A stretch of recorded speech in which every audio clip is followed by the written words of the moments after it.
All right, here we go on another Saturday. It is BetMGM Game Day. Alex Gold, Austin Huff with you for the next couple of hours on a Final Four Saturday. We certainly will be locked into college hoops throughout the show today. We'll mix in a little NFL, some headlines, certainly some big news in the NBA as well on the injury front. Hope you guys are having a great weekend. Obviously, Easter weekend for so many of you out there as well. You guys can always interact with us on YouTube, right? You can go to YouTube, check out BetMGM tonight. You can go to Twitch. We're keeping an eye on the chat there. You can also text into the show, 310-840-4910, 310-840-4910.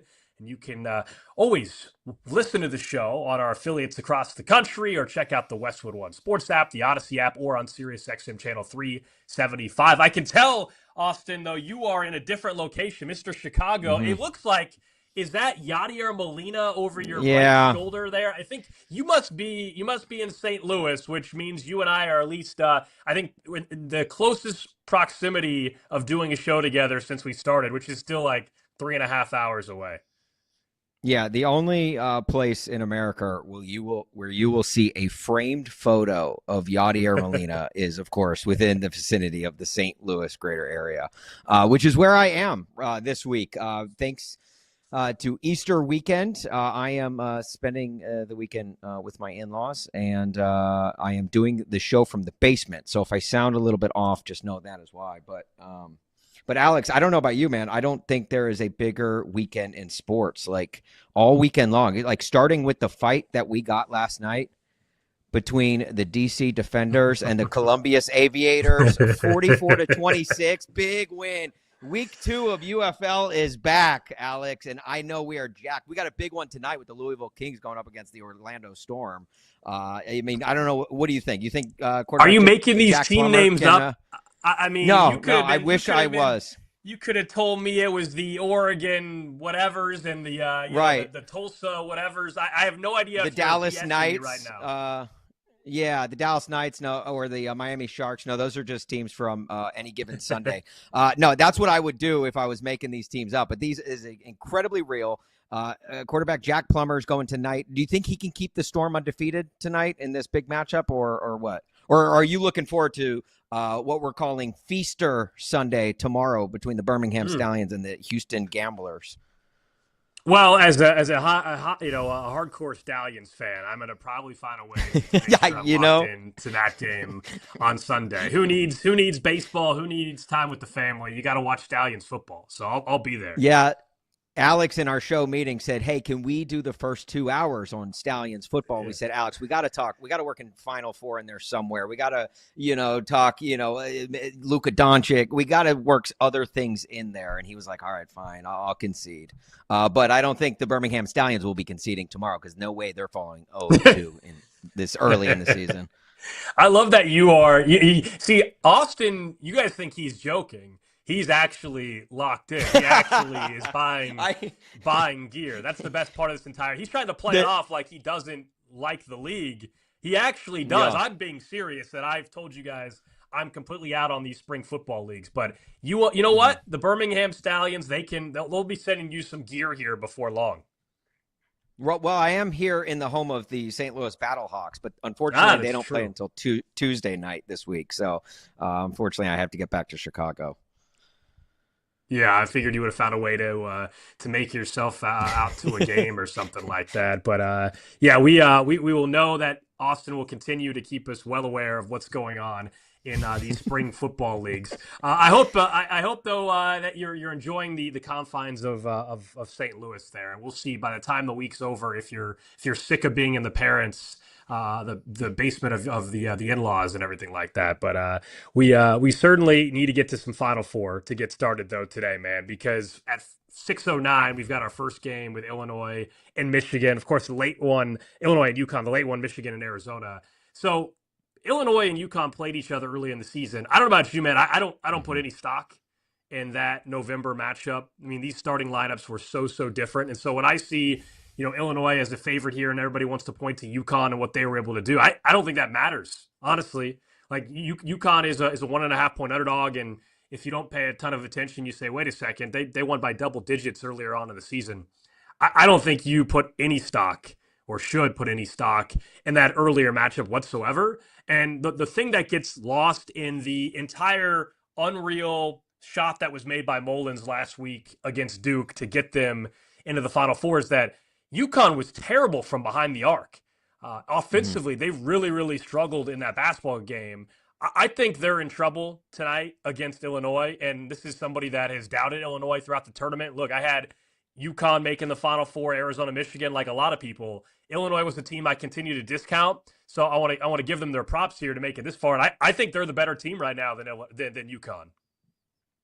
Yeah, no, I think it's a great point, and I think even if you took this game even 3-4 weeks ago, I think it could have a totally different outcome, which is why you shouldn't. I agree with you. You shouldn't put stock into the November matchup because these are two totally different teams, and from from week to week, a team can change, let alone the months that have had since they've last matched up. And I mean, this Illinois team is different from even before March started. I mean, just over the last few weeks during the tournament, they've turned into this they've always been one of the best offensive teams in the country, but over the last 4 or 5 matchups that they've had in March, they're like a defensive juggernaut. Like they're holding teams to next to nothing, and they're a bigger size team than UConn.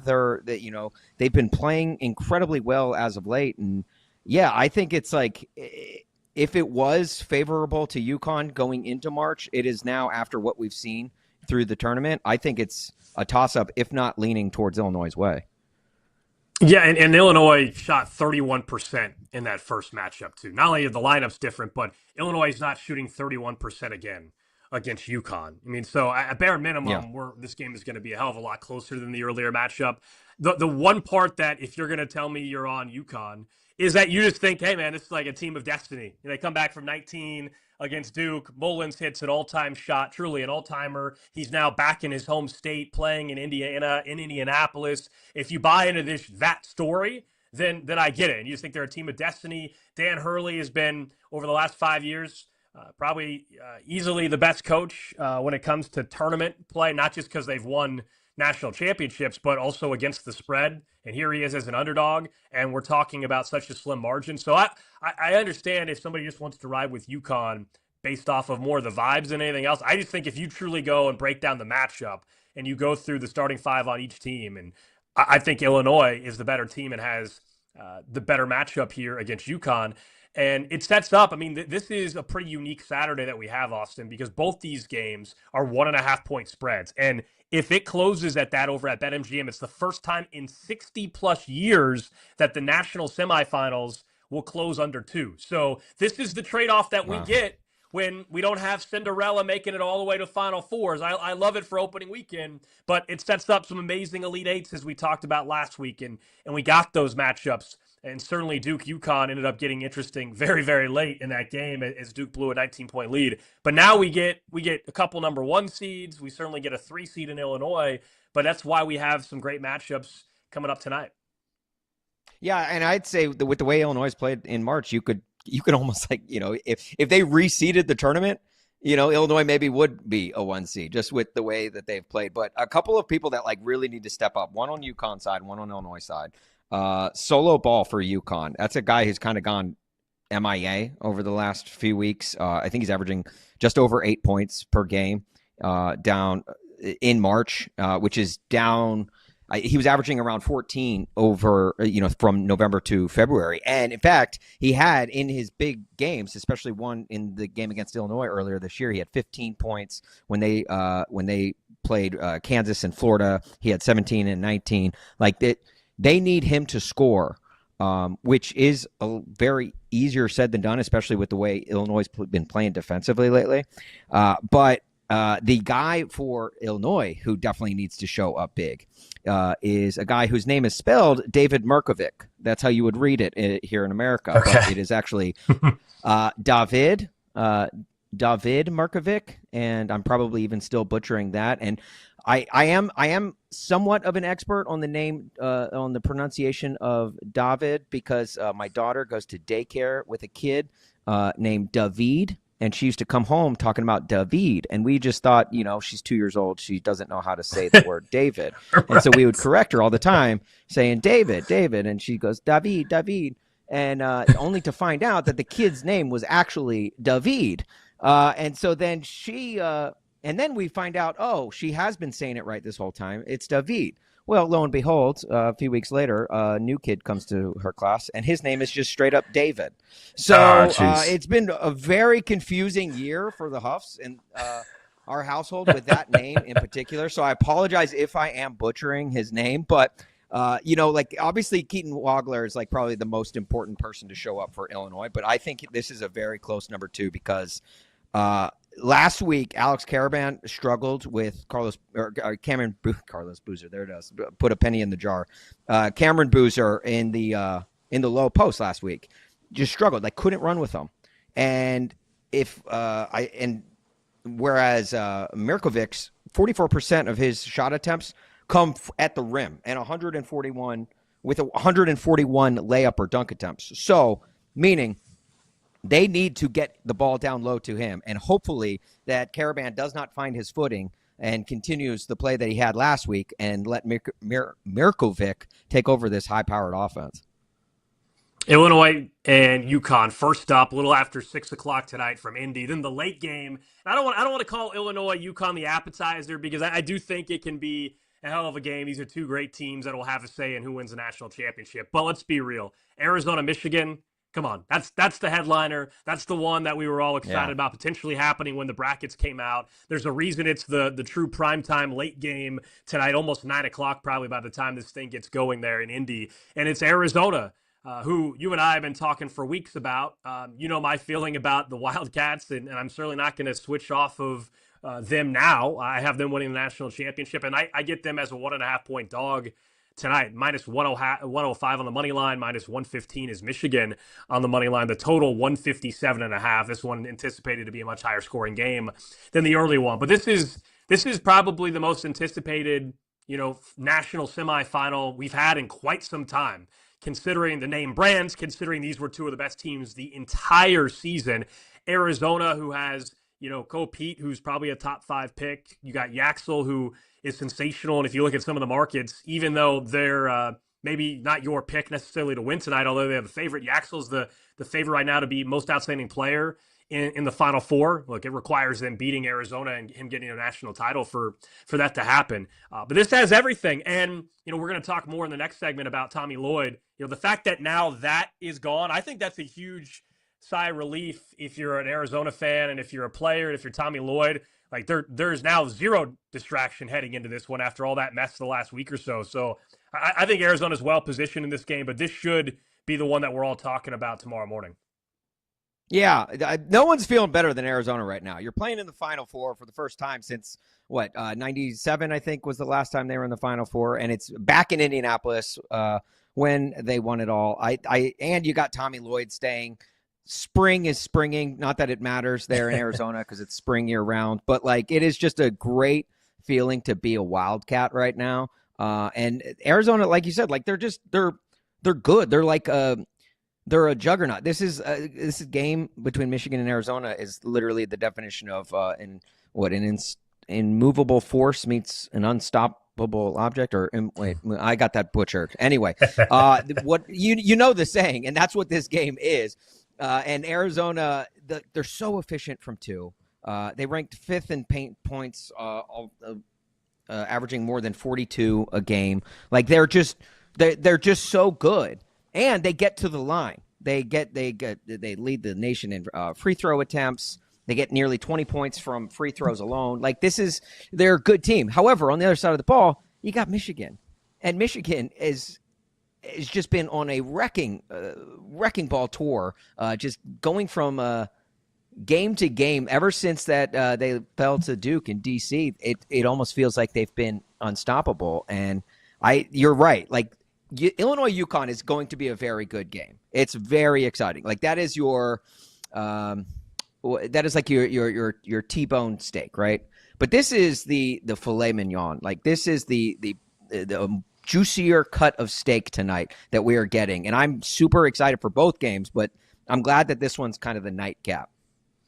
I do think for Michigan, if you're trying to make the case, for them to win, and I say that I'm talking like, they're the underdog. To me, they're the underdog just because of how I view Arizona. And I know the books will tell you that they're not, but it's weird. As we're talking this out, I keep, I guess, making it seem as if Michigan's the dog here, but it's almost a pick 'em anyway. But Michigan's best chance probably is, they got to attack the perimeter of the Arizona defense, because this is an Arizona team that does have an answer for Yaxel Lindenborg. And that's the thing. Other teams throughout this tournament really have not had that. And that's why I like Arizona to win this game, is because Arizona has one of the better interior defenses in the country. In fact, they're second in opponent field goal percentage on the season, and they shoot just 44% teams against them from 2-point range. So, okay, Arizona, they're going to be able to handle Yaxel. So who else is going to step up for Michigan? It's going to have to be their guard play. Does Michigan have the guards that are ready to step up in this game to win against Arizona? I tend to think no. I think if Yaxel goes under his total points, which at last check is,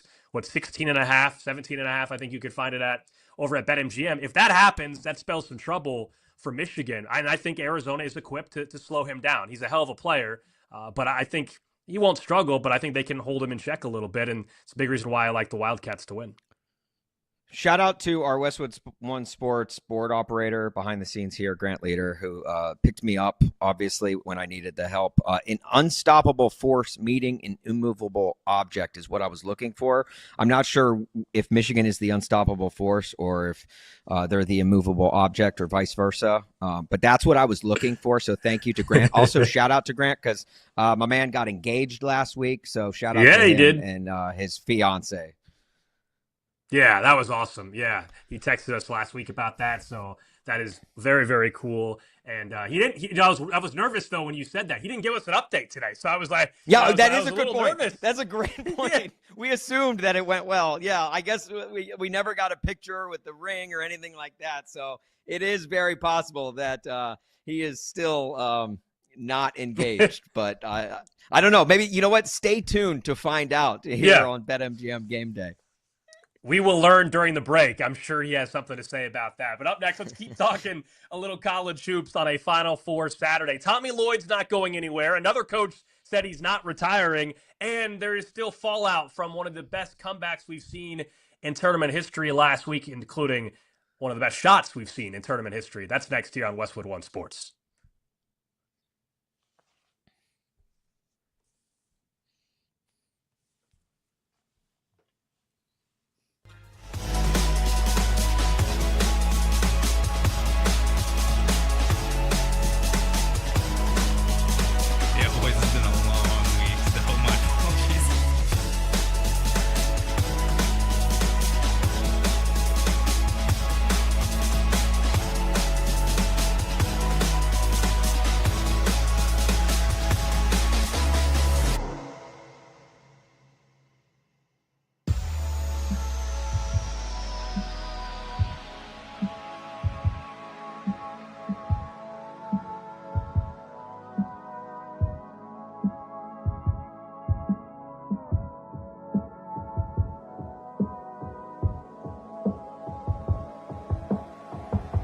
Zach, did you ever find the Tommy Lloyd sound that was an MP3?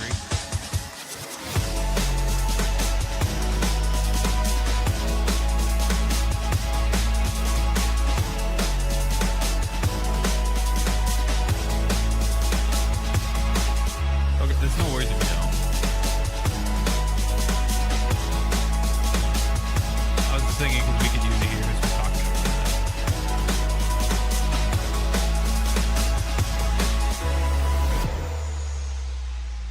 I can just come back with a Arizona highlight here.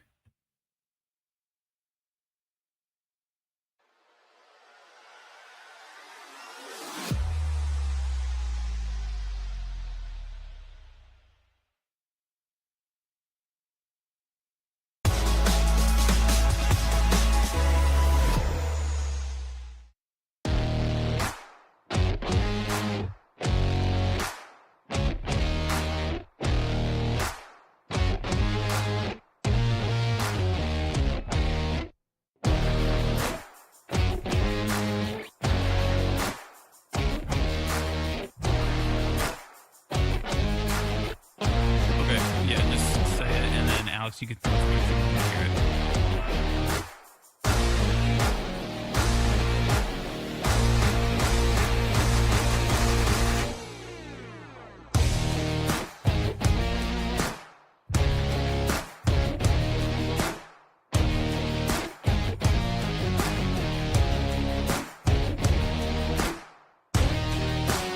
Yeah, that's fine. I'll send you my email.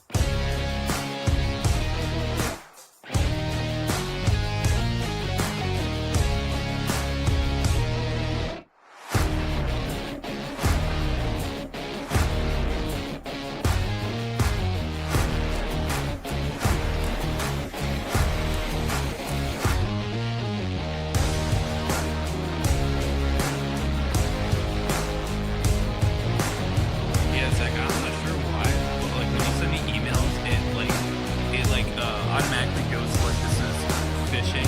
Like it's like whenever like the email like kind of looks at it, it's like this could be like criminal activity or something like that. Not sure. You sent me plenty of emails before, and now all of a sudden you're listening it, but if that means something we can look at, I guess I don't know. I just want to look at it.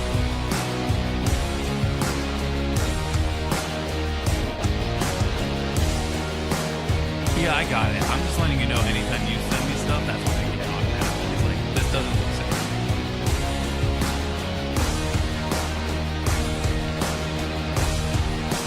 It could be, how are you converting the files to MP3? It could be that. Yeah, I got you. That's probably the reason why it is. But that's, if you might try another one, see if it changes it.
That was Ryan Radke and PJ Carlissimo on Westwood 1 as Arizona got that big dunk from Ko Pete late in the second half against Purdue last weekend. And we know, of course, that set up ultimately where we are tonight with Arizona and Michigan, the late game. And we get Illinois and UConn to kick us off here in a couple of hours from Indianapolis. Hope you guys are having a good start to your Saturday. We're just getting going here on BetMGM Game Day. Alex Gold, Austin Huff with you. Again, if you guys want to interact with us, you can check out YouTube and Twitch, or you can text into the show as well. 310-840-4910, 310-840-4910. Who do you guys have winning in tonight's games? And looking ahead to the future of a couple of these college basketball programs. And this segment is sponsored by Progressive Commercial Insurance, protecting small businesses with affordable coverage options. Get a quote today at progressivecommercial.com. So last week we talked a lot about the future of North Carolina and also some of the rumblings that were out there around Tommy Lloyd, around Dusty May. And we at least know one guy that's not going to North Carolina, and that is Tommy Lloyd. As yesterday, right before his press conference in Indianapolis, it was announced, and he announced that he agreed to a new 5-year deal to stay at Arizona, despite reportedly being offered a deal that would have made him one of, if not the highest paid coaches in college basketball. And so we can get into North Carolina and where that goes. But as we mentioned to start the show, Austin, if you're Arizona, if you're a player, if you're Tommy Lloyd, if you're a fan, to get this out of the way before tonight's game, I think is massive, and I think it also speaks to where we're at in today's day and age of NIL. Look, Arizona is a name brand, don't get me wrong, but as you referenced, it's been since the 90s since they were in a game like this. It's just not Arizona. They've won 5 national titles or something like that. But in today's day and age, you're in a Power 5 conference in the Big 12. You have still one of the better NIL budgets. Reportedly, he doesn't even have to report to the AD anymore in this new deal, so that's kind of nice. It's him and the chancellor or whatever, president of the university, and that's about it that he's answering to. So he has that flexibility. I do wonder if we will see more and more coaches pass up blue blood opportunities. North Carolina, of course, one of the blue bloods in college basketball. Yeah, anytime you can eliminate a boss or a higher up in your workplace, it's always for the best, right? It just makes your job so much easier. But look, I think at this point, Tommy Lloyd can do whatever the heck he wants anyway on that campus, just given the success that he's brought to the program. And sure, Arizona has been the joke over the last few March Madnesses of their early exits and things like that. But I do feel like he does have them rolling, and he's got them in a good spot now. And it was as a person that has no stake in the game, nothing with UNC, nothing with Arizona, I was actually happy to see Tommy Lloyd stay, because it's just nice to see some loyalty after what has been what seems like a decade plus of the opposite. You would normally see a guy jump, even with his team in the Final Four, jump to another program right away. And this is cool because now it's like we get to see where Arizona goes from here. Win or lose tonight, this has been a success of a season for Arizona, in my opinion. And I think if Tommy Lloyd can now build upon that, have another offseason claiming, hey, yeah, we're going to be hanging a banner at our first home game next season. That to me is that's a good thing for college basketball. It's a good thing for college athletics. Now, on the flip side, UNC, we said it last week. UNC, you have to make everyone say no, okay? You are the starting quarterback, or I guess I should say the starting point guard of your high school, right? You are the man, okay? You're single right now. You're looking for a girl, okay? You can go up to the girls that are already dating guys and ask them, hey, you want to go to prom with me?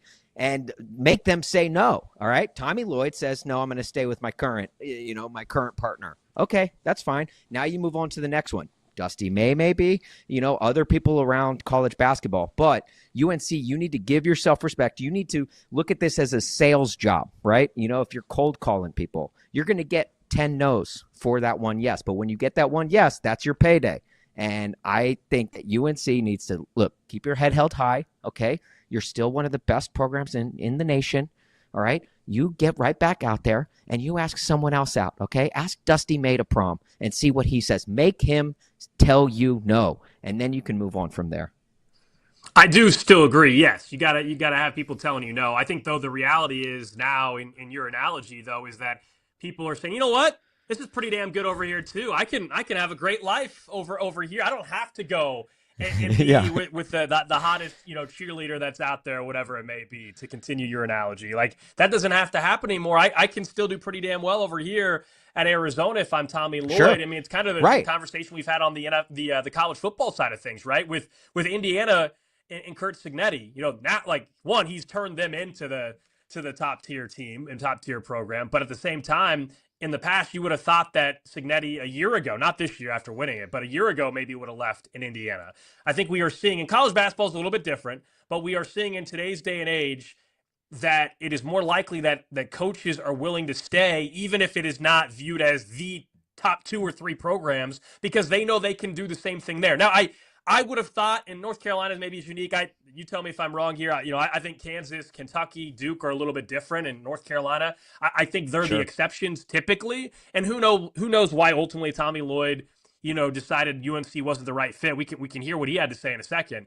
But does that mean that the Dusty May is saying no. I don't know. I mean, the reports are that Billy Donovan, the coach in Chicago there, where you're at with the Bulls, that he's not willing to talk to North Carolina until the NBA season's over, which is not that far away. But is North Carolina especially willing for the Bulls? Yeah, is North Carolina willing to wait? Otherwise, they got to pivot to their fourth or fifth option. But this is what Tommy Lloyd said over on Field of 68 about why he's staying at Arizona.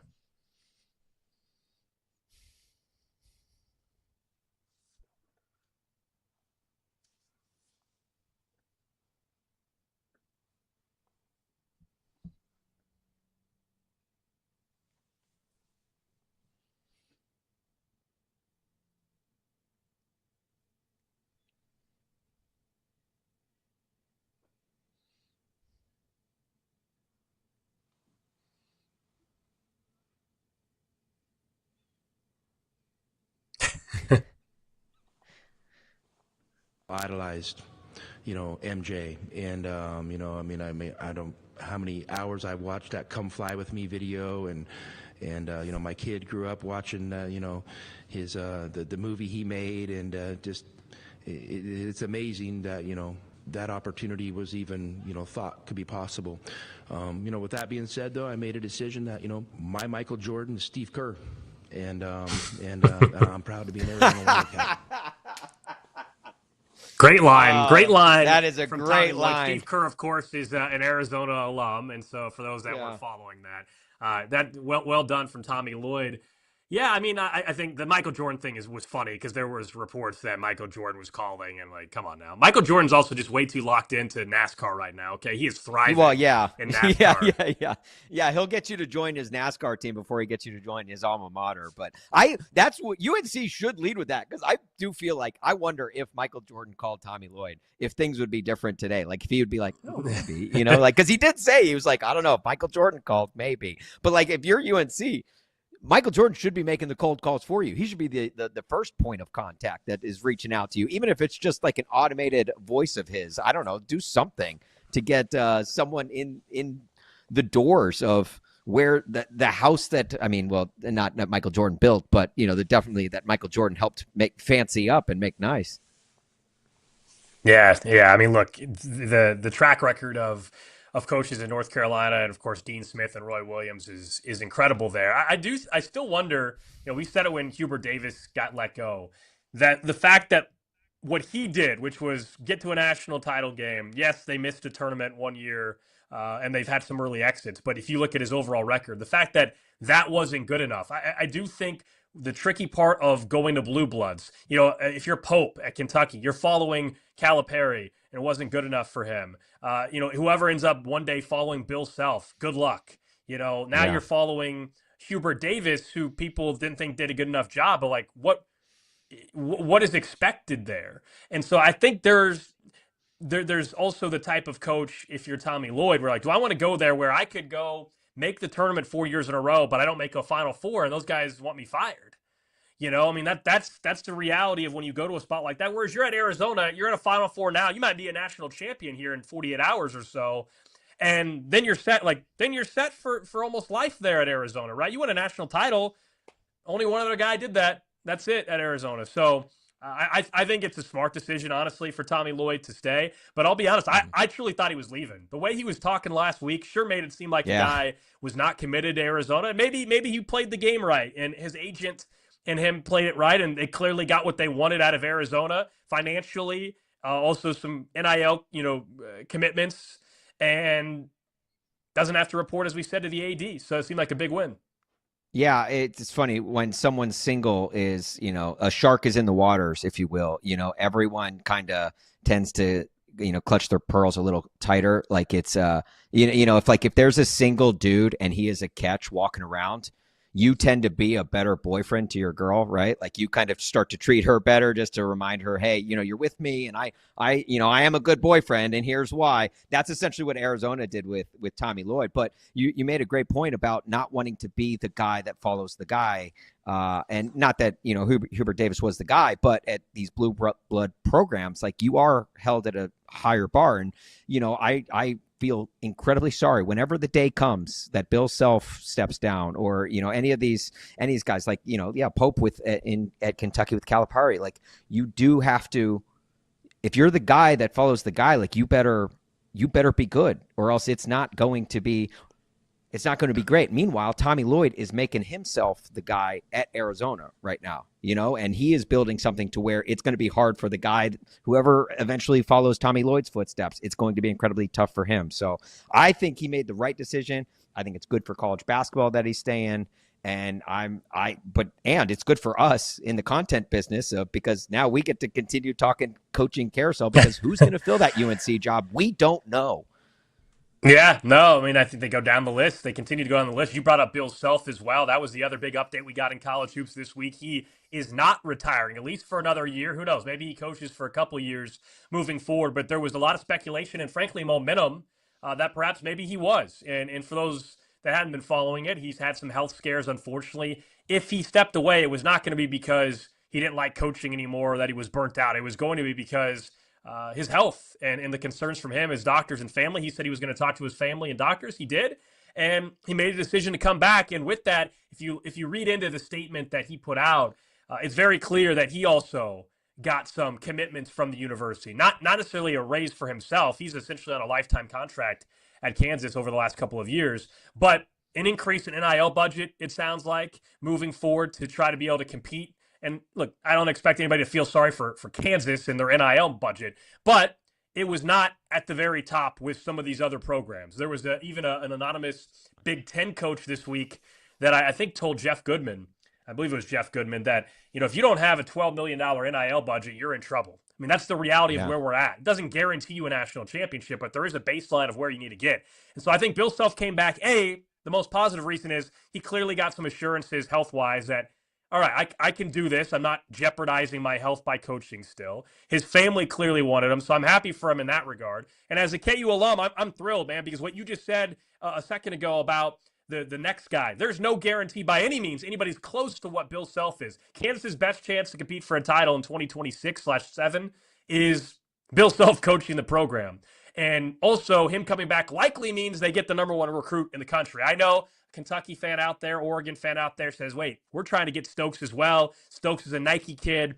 KU's an Adidas school. How are they going to pull that off? Things can happen. They can work around that in today's day and age when the player's only going to be there for a year.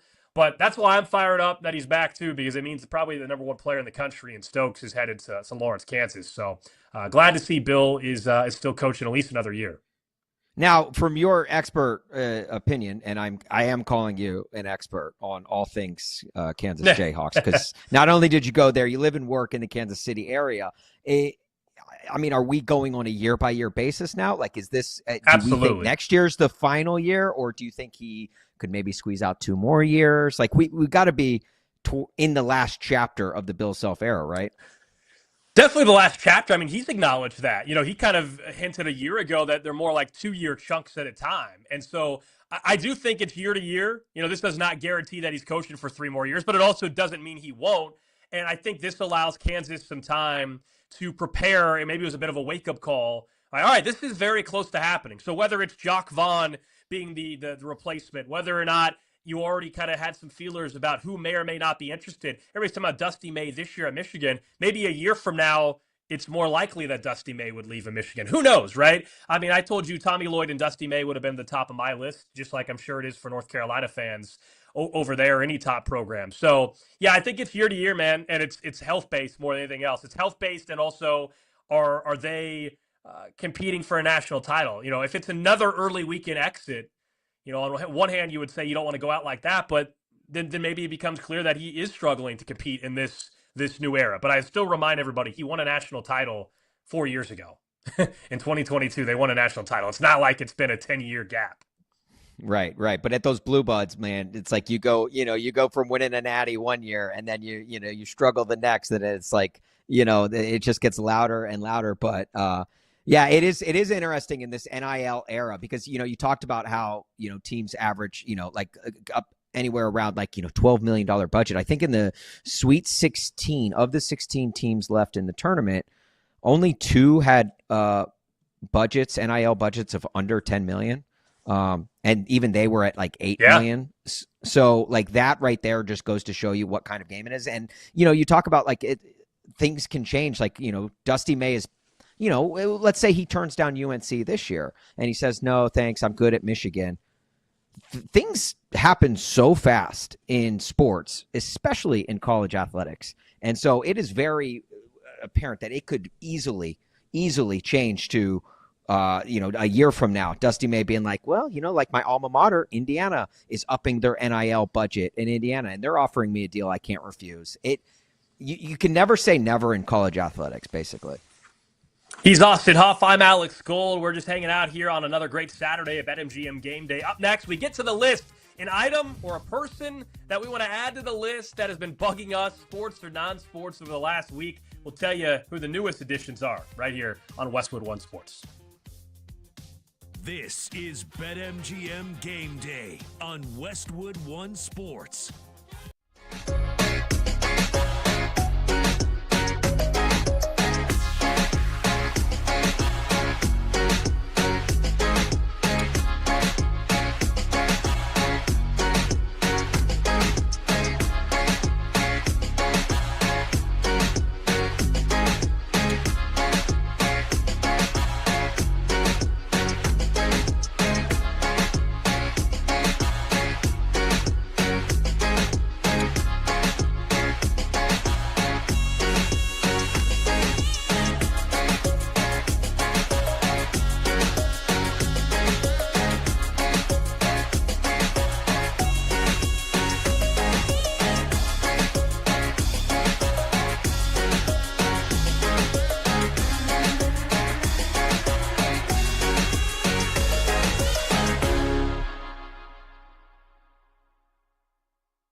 Your weekend sports conversation rolls on with BetMGM Game Day right here on Westwood One Sports. If they score the most points, you'll score bonus bets for each round of March matchups. You have the opportunity to predict which team will score the most points, and if you're correct, you'll win a share of bonus bets over at BetMGM. Here's how you get the offer. 3 easy steps. You enter the March matchups $500,000 pick'em free-to-play game. Pick which team you think will score the most points in any round of the tournament, and if the team you selected scores the most points that round, you'll win a share of bonus bets over at BetMGM. Alex Gold, Austin Huff with you on another edition of BetMGM Game Day. We will get back into the tournament with Tim Brando coming up in the next hour. Really excited to have Tim join us, legendary voice of college basketball and just about everything, I feel like, throughout his entire career, Austin. And he's actually out in Las Vegas for the Crown. If anybody's been keeping an eye on that, that's one of the fairly new postseason basketball tournaments that are out there. So you may have heard him on FS1 this entire week, late at night for some of these quarterfinal actions. So looking forward to having Tim Brando join us in just a bit. But it is that time of the show where we get to the list. A couple new additions every single week, something that is bothering us. It could be an item, it could be a person, it could be something that we witnessed in our daily life. Sports or not sports, you guys can always add some suggestions as well. If you're watching on YouTube or Twitch, be sure to check us out, BetMGM tonight on either of those platforms. I'll start this time, Austin. I got one new item, and maybe it should be the person, but I will go ahead and say it is the iPhone or the alarm clock of one Carter Jensen of the Kansas City Royals. I'm sure a lot of you have seen this story by now. He is actually one of the top 25 or so prospects in baseball. Very bright future for Carter Jensen. Played a little bit last year. He's still eligible for Rookie of the Year. A guy that has a chance to play in well over 100 games for the Royals this year. But the team had a late game. What would that have been? On Thursday night. On Wednesday night, I'm sorry. And on Thursday, they had a day game. And he was a late scratch from the lineup. And so you're like, oh, man, what did he tweak something? He get hurt? Oh, boy, here we go. We find out after the game that he simply overslept. Yeah, one of us. No other excuse for it. He even said, no excuse. It just can't happen. And I don't know if this is something that he's had a problem with his entire life. There was a social media clip the Royals even put out during spring training where he said, I got to set like 6 or 8 alarms every morning. So I think this is a known problem for him. It's obviously extremely embarrassing for Carter Jensen, and it just says something that can't happen if you're a big league player. And he's going to have this follow him, in a joking way, hopefully, because I do think he's going to be a good player. But, man, this is what he said after it was known that he missed the game because he was late.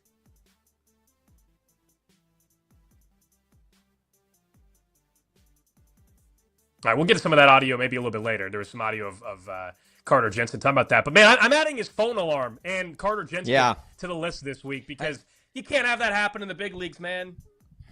As a guy who works morning radio and throughout the week, and I have, I think I have 16 alarms set in the morning. So I'm actually, look, I got more respect for Carter Jensen than I do most catchers in the league. One of the things I wanted to add to the list this week, Alex, at first I wanted to add taxes just because I still haven't done mine yet, and that is coming up very quickly. You haven't, huh? You're waiting till the last minute. Yeah. Look, procrastination. That's the name of the game right there.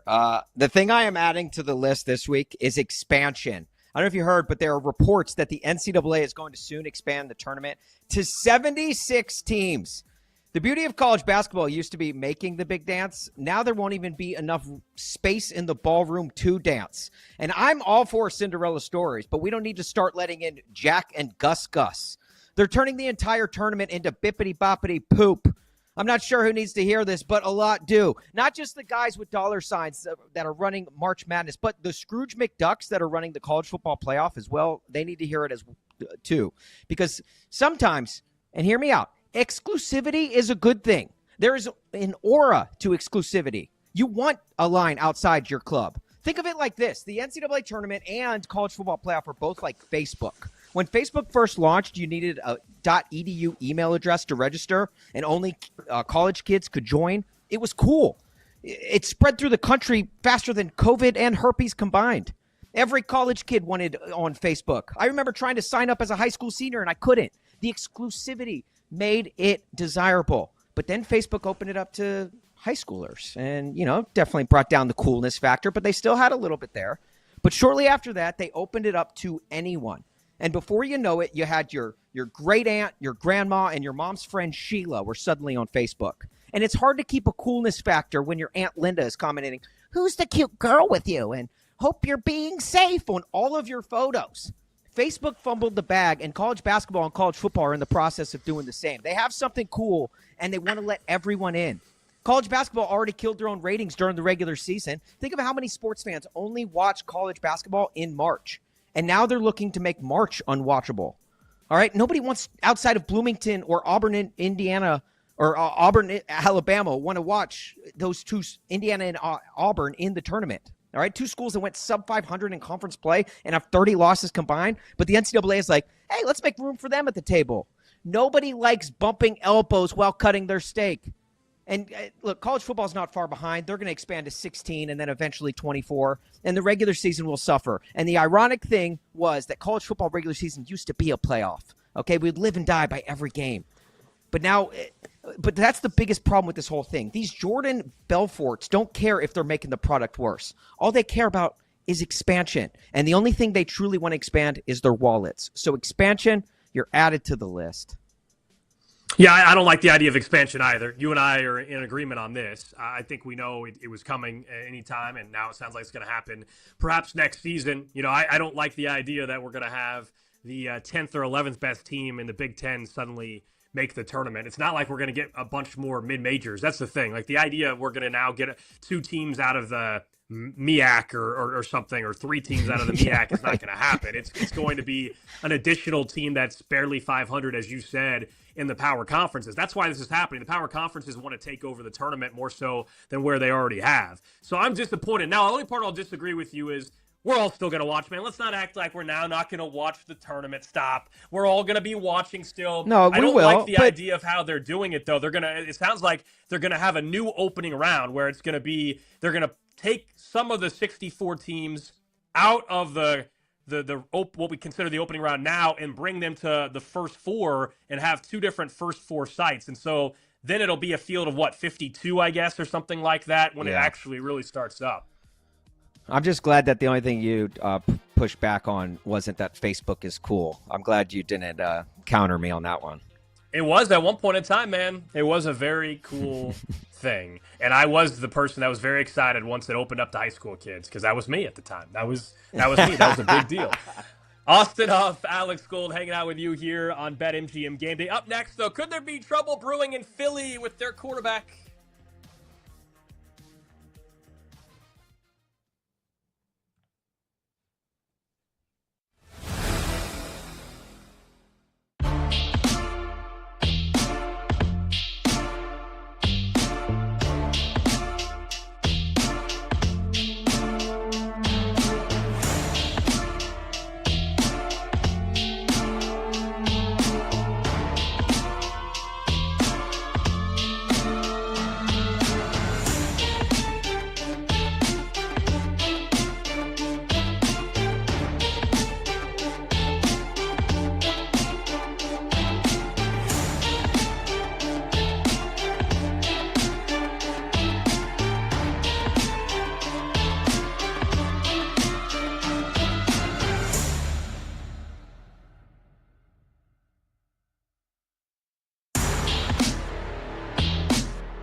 kick off to cash out. Your weekend sports destination is BetMGM Game Day on Westwood One Sports.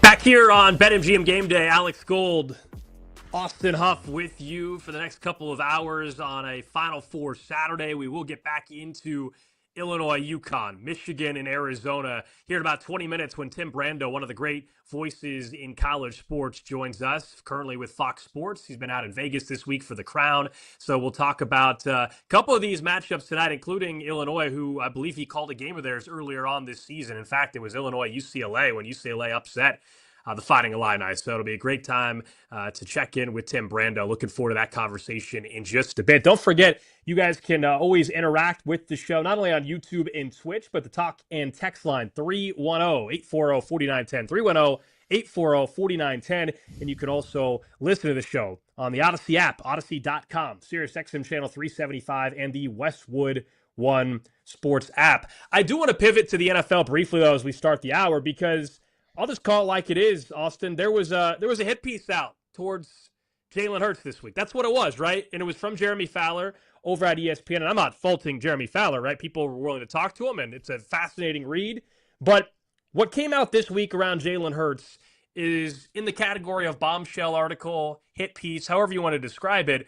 And it feels as if there was clear intention by multiple people in the Eagles organization to A, put some blame on Jalen Hurts, B, maybe final warning sign to Jalen Hurts before he's the scapegoat at the end of the 2026 season if this thing goes south for Nick Sirianni and company. For those that have not read the piece, a couple of the highlights, and it really is a fascinating read, it mentions that who was making decisions and overturning who. For example, Jalen Hurts in this piece, there's a source telling Jeremy Fowler that the 4 verticals call on the Eagles' last play of the NFL playoffs this year was not Kevin Patullo, the offensive coordinator.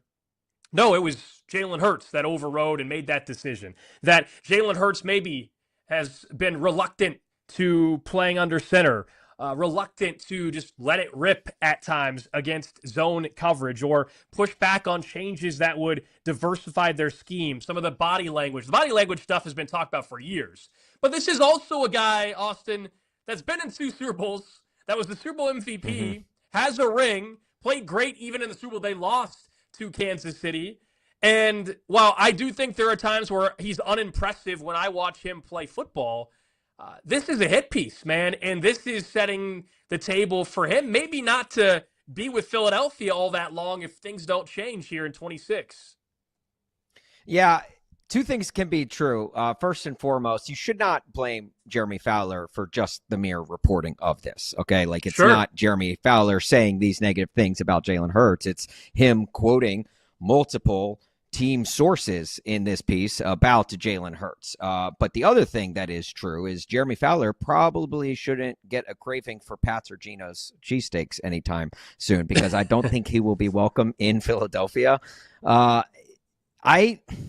Man, I don't know what the bigger issue is from this article, is whether it's that Jalen Hurts is your starting quarterback in Philadelphia, or that there are so many, quote, team sources leaking information. You know, there is something clearly going on in Philadelphia that there are a lot of people with vendettas out about their starting quarterback. And like you said, it doesn't make any sense because it's a guy who's 57-25 in Philadelphia. He ranks 5th among active quarterbacks in win percentage. He's been to 2 Super Bowls, won an MVP in one of them, outplayed Patrick Mahomes in arguably both of them, 10 playoff games, passer rating of 93.4, 1,900 yards just in the playoffs, a 1-to-3 touchdown to interception ratio. Like, the dude it hasn't always been to your likings.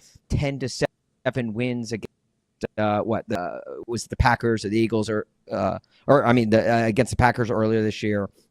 Like, it's like, and he threw for 108 yards in that game, but they got the win. And like Jalen Hurts has had those kind of roller coaster games, but I just feel like the Philadelphia Eagles organization as a whole, you know, I just actually got done asking you guys during the break if you watched Summer House, because I have been locked into the drama going on Bravo TV's reality show Summer House. And I'm not a reality TV guy, but that is the one reality show that I watch.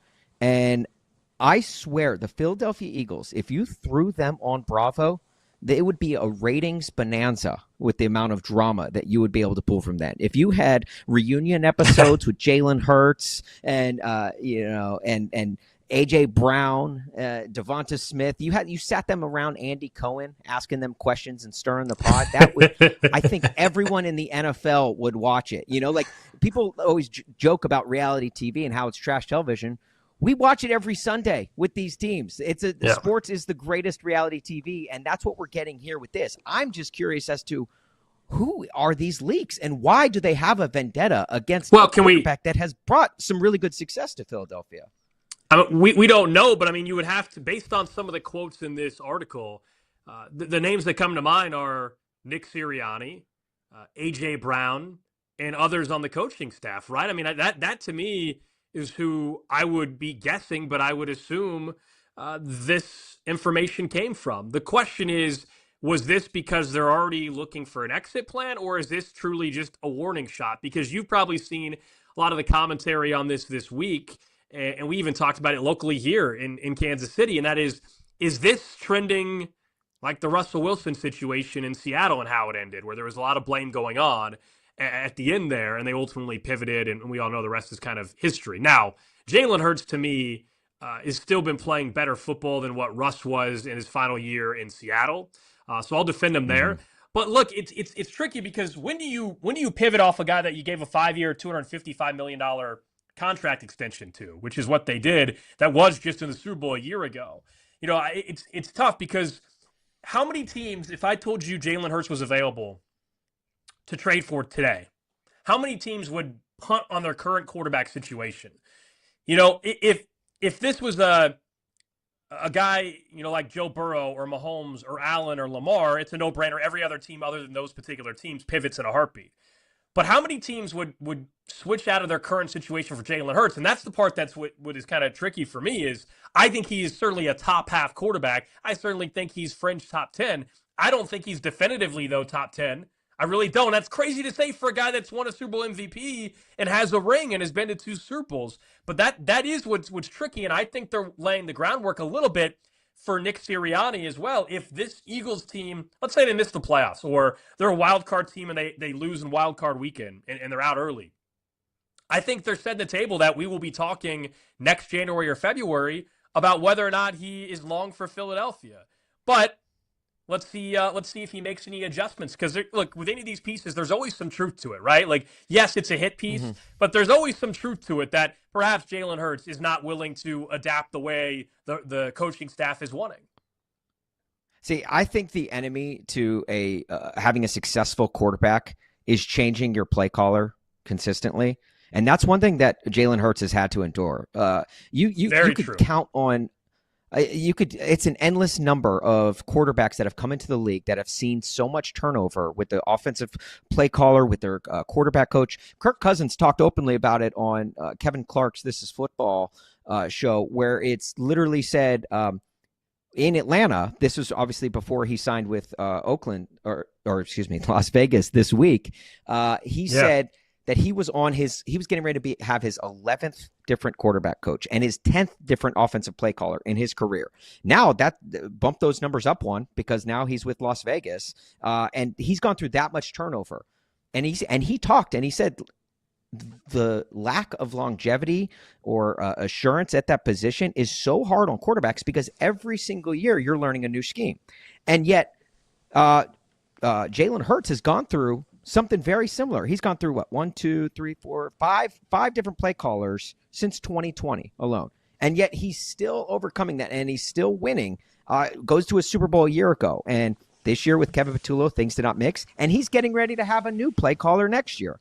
So I think despite everything that he has had to endure, like for that reason alone, I think he should be higher on everyone's top quarterbacks list because he has been able to win despite that. Look at guys like Marcus Mariota. Marcus Mariota comes into the league and he was crushing. He was playing really well. And then every year got a new play caller. And every year he started to stumble and fall before eventually turning over his job to Ryan Tannehill. Now he's a career backup. Like, that's what that much change and turnover can do for young quarterbacks in this league. And to Jalen Hurts' credit, it hasn't done that for him yet. That's fair. Yeah, the OC argument is more than fair, and what he's had to deal with. And this goes back to my criticism at times of Nick Sirianni, a coach that has also been in 2 Super Bowls and won one, but is still like, hey, you're kind of the CEO of the operation, because he's not the play caller.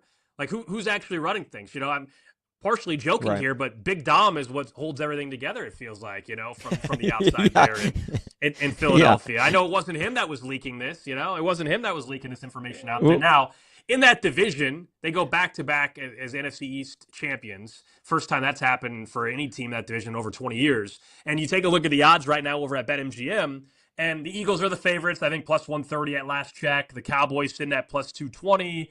Commanders plus 420, and then the Giants 5.5 to 1. I know we have the draft still, man, and we're actually less than 3 weeks away from the draft in Pittsburgh, and we'll see how that maybe changes your view on any of these teams. The Commanders have a top pick. Maybe they use it on a guy like Jeremiah Love or David Bailey, and so we'll see how that impacts where things are at. And yeah, there's mock drafts that have the Cowboys trading very high up maybe to go get Bailey. Do you think, if I were to ask you to make a bet right now on the Eagles, would that be your bet to win this division? Because if we're talking value-wise, I'll be honest, I've told you I'm a big believer in Harbaugh in year one in New York. I actually think they're the surprise division winner. I actually have a little flyer on them at 5.5 to 1 to win it. Okay. I don't think the Eagles are winning that division this year. Maybe you disagree that it's the Giants surprising everybody, but the Eagles, to me, will not win that division this year. I see. I don't know. I feel like you got to think they're going to go into the year without AJ Brown, and their defense has taken a step back, at least from that Super Bowl winning defense from a couple of years ago now. But the problem for me is I don't know who's going to step up. Like, I don't believe that John Harbaugh led New York Giants is going to make that leap in year one to win the division. I think they'll be better, certainly, but I don't think to win the division it's a whole nother thing. You have to have that level of consistency throughout the entire year. And I think that just the Eagles over the obviously the past couple of seasons of having that sustainability, I think that will, it's almost like muscle memory at a certain point when you have success. I think they've closed the gap. Success. I think the whole division, though, has closed the gap. Maybe you don't agree, just the Giants. I think the Cowboys are closing the gap on the Eagles a little bit. I think the Giants will close that gap this year. The Commanders are the team that I really don't know what to think, honestly. Right. I can see them being back towards the top, and I could see the Commanders finishing in last place. This is so much on Jaden Daniels and where are things at defensively. Dan Quinn's defense was horrific last year, and then they lose their OC Cliff Kingsbury, and I don't know what to make about them. I just think this division as a whole is way closer than maybe it's been in a couple of years. I think the Eagles still lead the way. I think the Cowboys are closing the gap. The biggest question mark to me is the Giants. Well, is the Giants, but the biggest wild card is with the Commanders, because you're right. The Commanders could be one of those teams that runs away with the division, or they could be one of those teams that, wins 2 or 3 games next year. There's so many variables that go into play with the Commanders. The draft could change some people's view on that. It's crazy already, though. Of course, you can look at the awards markets, and if you're wondering about Jalen Hurts, as we're talking about him here, he's 35 to 1 to win MVP. It was a couple years ago. He was very close to doing so, but he has looked like a different quarterback over the last couple of years. The current favorite to win MVP, if you were curious, no surprise, Josh Allen sitting there at 6 to 1, which I always find to be interesting.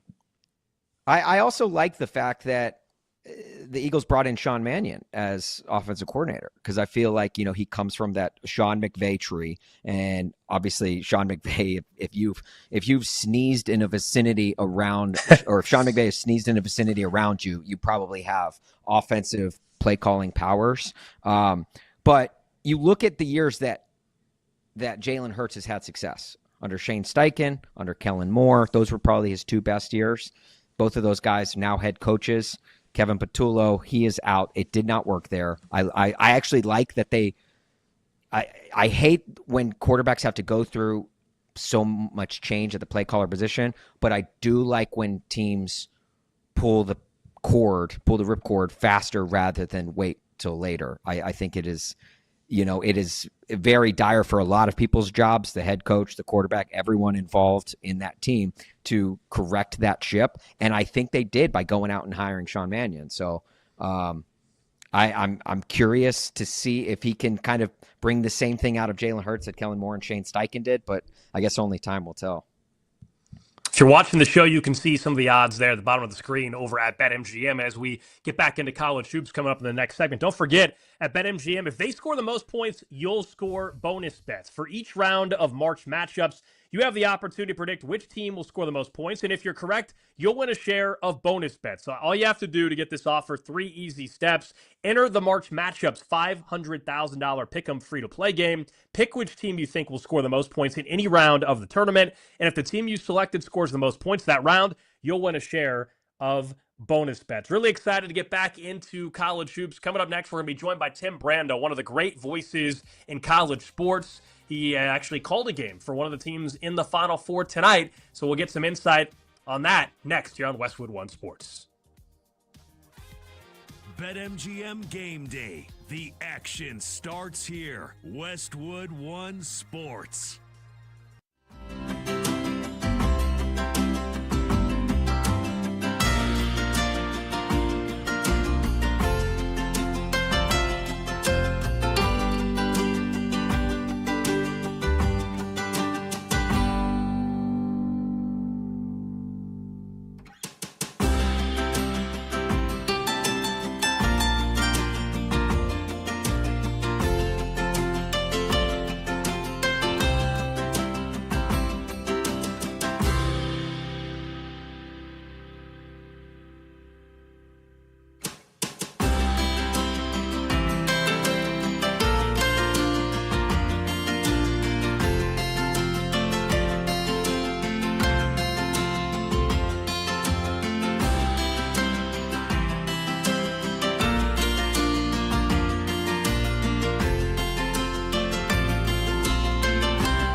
breaking down the biggest games and the smartest angles. This is BetMGM Game Day on Westwood One Sports.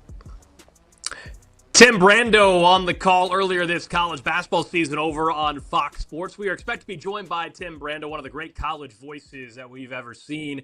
He's been out in Vegas this week for the Crown Championship, the tournament going on, postseason basketball tournament. So we're hoping to connect with him in just a bit. You notice, though, he referenced Yes, I noticed. Tyus Yes, Edney, I saw the smirk it. on your face. I saw your face just light up.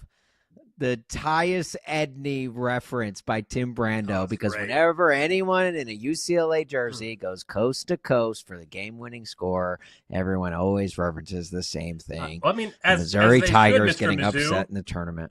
Yeah, they should. It's, you know what? I want to get. I've had Tyus on the show before, and one of these days, just if course there's you that, have. maybe we'll have to wait till next college basketball season. Maybe we'll have to try to text him and get him on the show, because I would love that for you. You know, if we okay, so this week we have a 3-hour show, right? Which is abnormal, because our show is normally 5 hours. You could have me go from coast to coast in a 5-hour show talking about the painful losses that I have witnessed and endured in my life, and I would still need more time. I would still need an overtime, more time put on the clock to get through them all, because I couldn't Tyus Edney the amount of pain that I have in my sports fandom. Yeah, I mean, we could call up somebody from Norfolk State if we wanted to as well. I mean, okay, all right, yeah. You know, a lot of people don't. We'll get Farouk Manesh. We can get Farouk Manesh on the show if it makes you feel better. Yeah, you know, seriously, no, definitely. And what's funny, that Norfolk State Mizzou upset, 15-2, right? A lot of people don't remember much about that, mainly because Duke was a 15-2 that lost on the same night. They were a 2 seed, lost to a 15. So it's like, Missouri loves company. That was true on that night. And it really kind of overshadowed Mizzou's downfall. But a lot of people don't talk about, in that same region, the game right after Mizzou, Norfolk State, Kansas was playing. And so I was there. And it was in Virginia. No. That wasn't in. The KU and Missouri, I thought, played in the same site. That was in the same site. That was in Iowa or yeah, Omaha. It was this. I could have sworn it was just outside Virginia, because you had a house full of Norfolk State fans plus Kansas fans, just completely turning a 15-2 site into a home atmosphere for the 15 seed. Yeah, unless I'm messing up my early radio jobs. I was there when Missouri lost, and I would not have been there to cover Missouri, so would have had to have been covering KU or Wichita State. So maybe, unless I'm pretty sure it was Kansas that was there as well. It doesn't really matter, but yeah. Okay, you're right. You're correct. It was Omaha, Nebraska. It was okay. Yeah, in the West region. It just absolutely brutal. That was. So we'll try to connect with Tim Brando while we're waiting for him, and hopefully we can, because I do want to chat with one of the great voices that are out there. I was looking over at BetMGM, just some other bets for tonight's games. You and I already briefly talked about, and we'll get our final picks later, of how we think the Final Four is going to go. But there's a few intriguing bets that I was looking at. So Final Four most outstanding player, and this is all going to be predicated also on who you think is going to win tonight. But Yaxel Lindenberg is the favorite at plus 230 to be the Final Four most outstanding player. Braden Burries of Arizona, next best odds, plus 650. You got Jaden Bradley at 8.5 to 1. Keaton Wagler at Illinois, 8.5 to 1. Koa Pete at Arizona, 10 to 1. Terrace Reed Jr., who's been sensational this entire tournament for UConn, is 12 to 1. And we can go further on the list if you wanted to. Caravan's 18 to 1, etc. But is there somebody there that you would put your money on right now? Because I get why Lindenberg's the favorite. He's been awesome. Michigan is a 1.5-point favorite against Arizona tonight. The two names that I'm going with, and it's because I think Arizona still is going to win it all, Jaden Bradley at 8.5 to 1 and Koa Pete at 10 to 1. I know Burries is the favorite there for Arizona, but Koa Pete at 10 to 1 or Jaden Bradley, who already had a big-time game-winning shot in the Big 12 tournament against who would that have been? Iowa State, I guess, or Houston, if I'm not mistaken. So I think there's some value. Is there a bet that you would make on the Final Four most outstanding player? Currently, my goodness, I don't know, man. Sorry, I'm texting back and forth with our guy Tim Brando, trying to. You're good. Yeah, Yaxel's the favorite as they say, to be it. Effort. Yeah, go on. Sorry. Oh, there he is. Let's welcome in. Yeah, let's welcome in Tim Brando, one of the great college voices. He is currently, I think, out in Las Vegas for the Crown, or was in Las Vegas this week for the Crown. Tim, it's great to have you on the show. Let's just start there. How has this Crown been going this week? It's kind of this new postseason tournament that you're part of. Yeah, it's been a lot of fun. I actually am back home at the Chateau now. This is my study. But I came home. I did the quarterfinal round. The Gus Bus and Jimmy J are doing the semifinals as we speak. In fact, I was just watching it, Baylor and Oklahoma, and I kind of got lost in it, and I was a little late getting to you as a result. So my apologies. But it's been great, and this was a bit of a breakthrough year, 4 year two for us at Fox because getting two teams from both the ACC and SEC, which we're as a company not contracted with, was a bit of a breakthrough and maybe a good sign for some intersectional games that we'd like to get on our network, both FS1 and Fox, in the future. College basketball has really taken off. Its regular season ratings have been better than ever, and the company is invested in the college game, both college football and college basketball. So this was good to get two teams, especially Oklahoma, a team that was, without question, the first team left out by the NCAA Tournament Selection Committee, to get them over the NIT, and to get a team like Baylor, which is also very athletic with a lot of future NBA guys and a former national champion just 5 years ago, was a good thing for the Crown, which I think is a great idea to have. We shrunk it from 16 teams to 8 this year. I think we did it because we thought the NCAA was going to expand to 76. It did not. And I hope they stay at 68 because I think they should. The only thing that needs to be fixed with college basketball, gentlemen, is the regular season, not the postseason. Postseason is perfect. We need the regular season to start a few weeks later. We don't need these meaningless games that are there to build metrics for teams to get in the tournament, with basketball teams playing in early November in the Bahamas. What are they going to do next? We're going to be playing at the UAE, live from Abu Dhabi. Yeah, right. That. College football is on at that time, and it clutters the calendar. And we don't need the NCAA tournament finishing before the Masters. That's the thought of a dinosaur. We need to have the regular season more exposed so fans can know something about these teams before Selection Sunday. That's what we need. And Turner's got the championship today anyway, not CBS. So why are we in such a hurry to get basketball season over with before the azaleas start to bloom at Augusta? Makes no sense. Makes no sense. I don't know, Tim. That the UAE Invitational is going to, I think, be pretty fire next year. But no, Tim, listen, thank you so much for joining us. Tim Brando from Fox Sports. Yeah. You have some familiarity with some of the Final Four teams, Illinois in particular, because while I want to talk about Illinois, I first have a bone to pick with you of you dropping the Tyus Edney reference at the end of that UCLA Illinois game, because as a Missouri grad, that one stung deep. Here I am watching a casual Saturday night game between UCLA and Illinois, and I just get stabbed in the heart by Tim Brando taking strays. But that's neither here nor there, Tim. Yeah. I do got to ask you, like, this Illinois team, this is a different team than the one you called even late in the season, because now throughout March, they've turned into a defensive juggernaut. Well, they have improved in that area, yes, to your point. I will say this. They'll have some of the same problems, I think, with UConn in this game today that they had with UCLA in that game. And by the way, that was a very important game for UCLA. When you think about it, Mick Cronin was having a really tough time. He had just had his flare-up at Michigan State right before that. Had to have a mea culpa at a press conference the day before that game. They were firmly on the bubble. I mean, UCLA was really on the bubble and desperately needed a quad one victory at home like that, which I guess actually makes it a quad 2 win. But they needed the W, and they turned it around after that. And the funny thing was, I saw some people on the internet that actually framed up and took the Tyus Edney Of course. play, matched it up with my call of Donovan Dent, and it actually worked to perfection. It was pretty funny. But yeah, when you've been around as long as I have, that's what pops into your head. You're seeing something.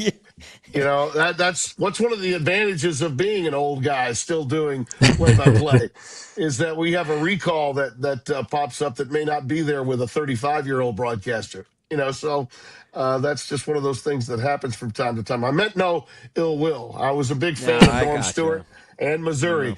But listen, Illinois, to get back to your original point, they are the longest team on the floor today. They have great size and length.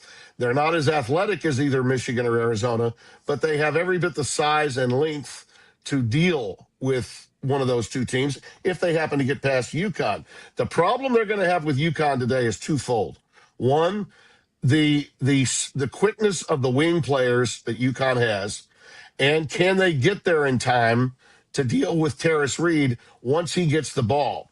And I think Illinois wins this game if they can effectively challenge Terrace Reed with their own offense and get him into foul trouble. Reed by himself is a matchup problem for Illinois. But as a team, with Reed out, if they lose him and Ryba is forced to come in and play a lot of minutes, this isn't like Donovan Clingan coming in for Sonogo a few years ago. Ryba's not ready. He's not ready to play. They want to get Terrace Reed out of there because the last month and a half of the season, Terrace Reed has carried UConn while they struggled from the perimeter. Even though they got there on the basis of an enormous shot from a kid that can really shoot it.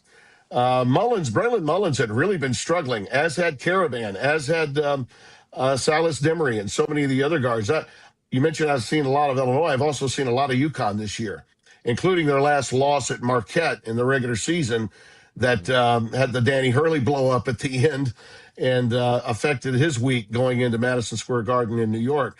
I think UConn is going to beat Illinois today, though, because I do believe they have that one major factor that Illinois doesn't have, and that's experience on this stage. When you get to the Final Four, the step from the first two rounds to the Sweet 16 is significant.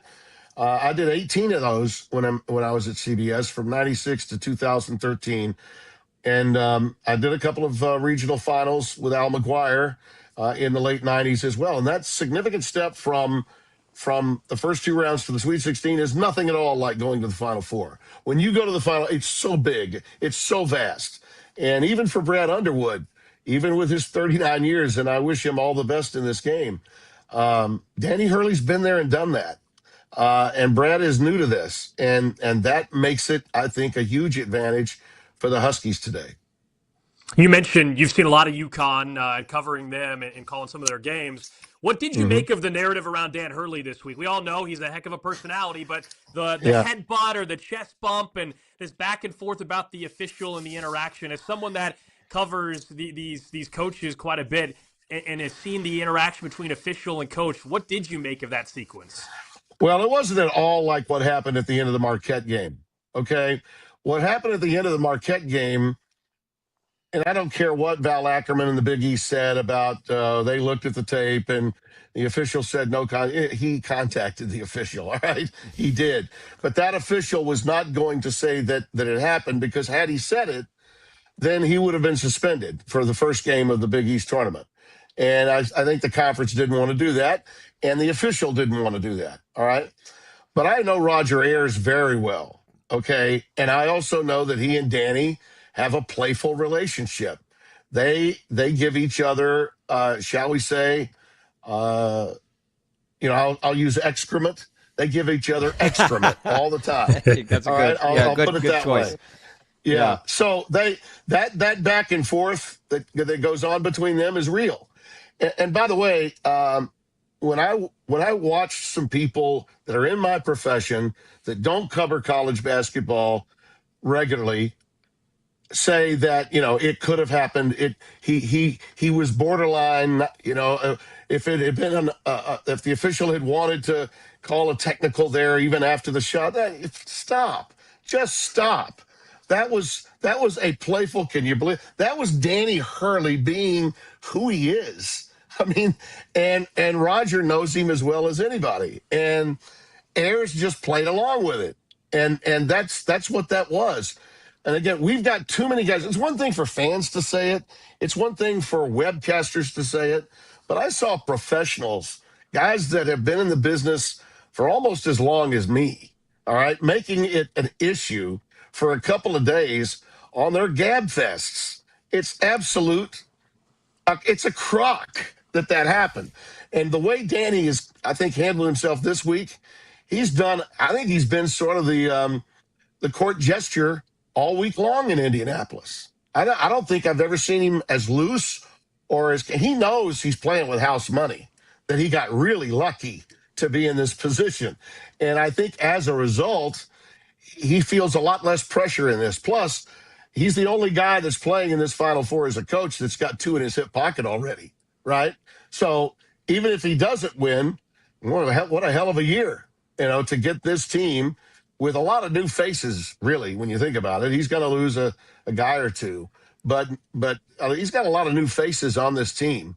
And this sort of adds to the legend, I think. And, his situation, I think this week has been one that he could take advantage of with his sort of sick personality. And it is a sick personality. and I like the guy. I've always liked Danny. But there are times in a course of a game that you really can't protect him. And he knows. I mean, I saw him at the Big East tournament.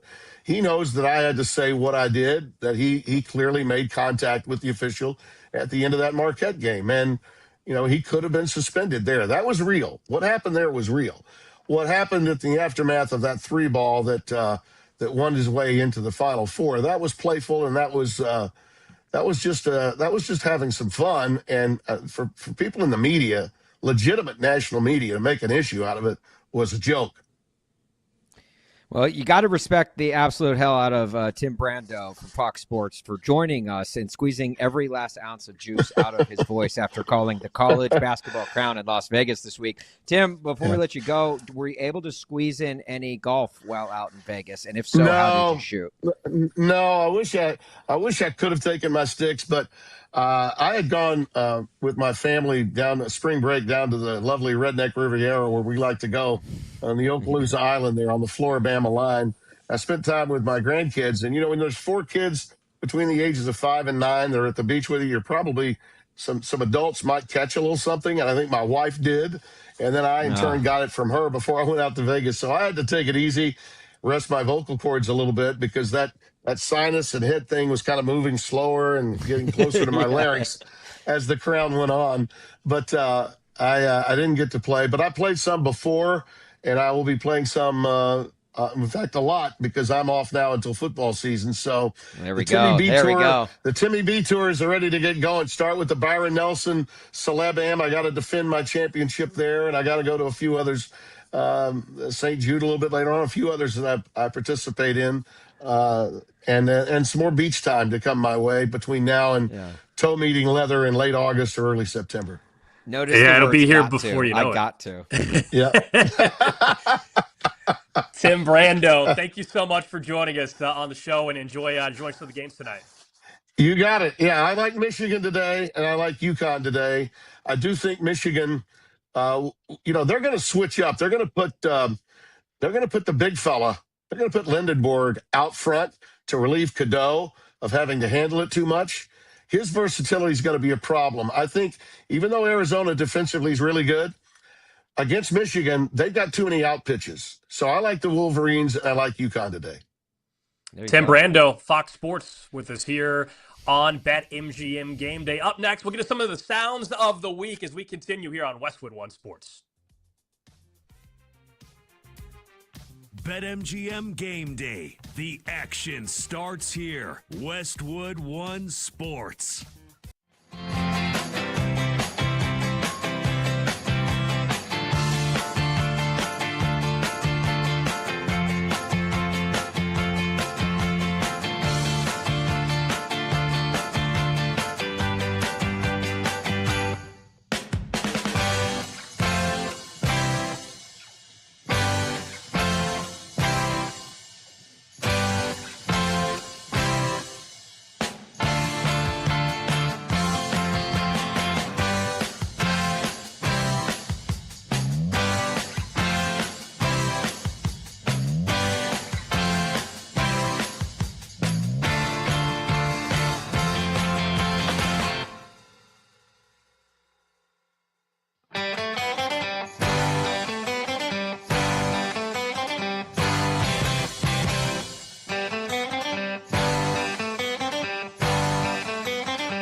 games and the smartest angles. This is BetMGM Game Day on Westwood One Sports.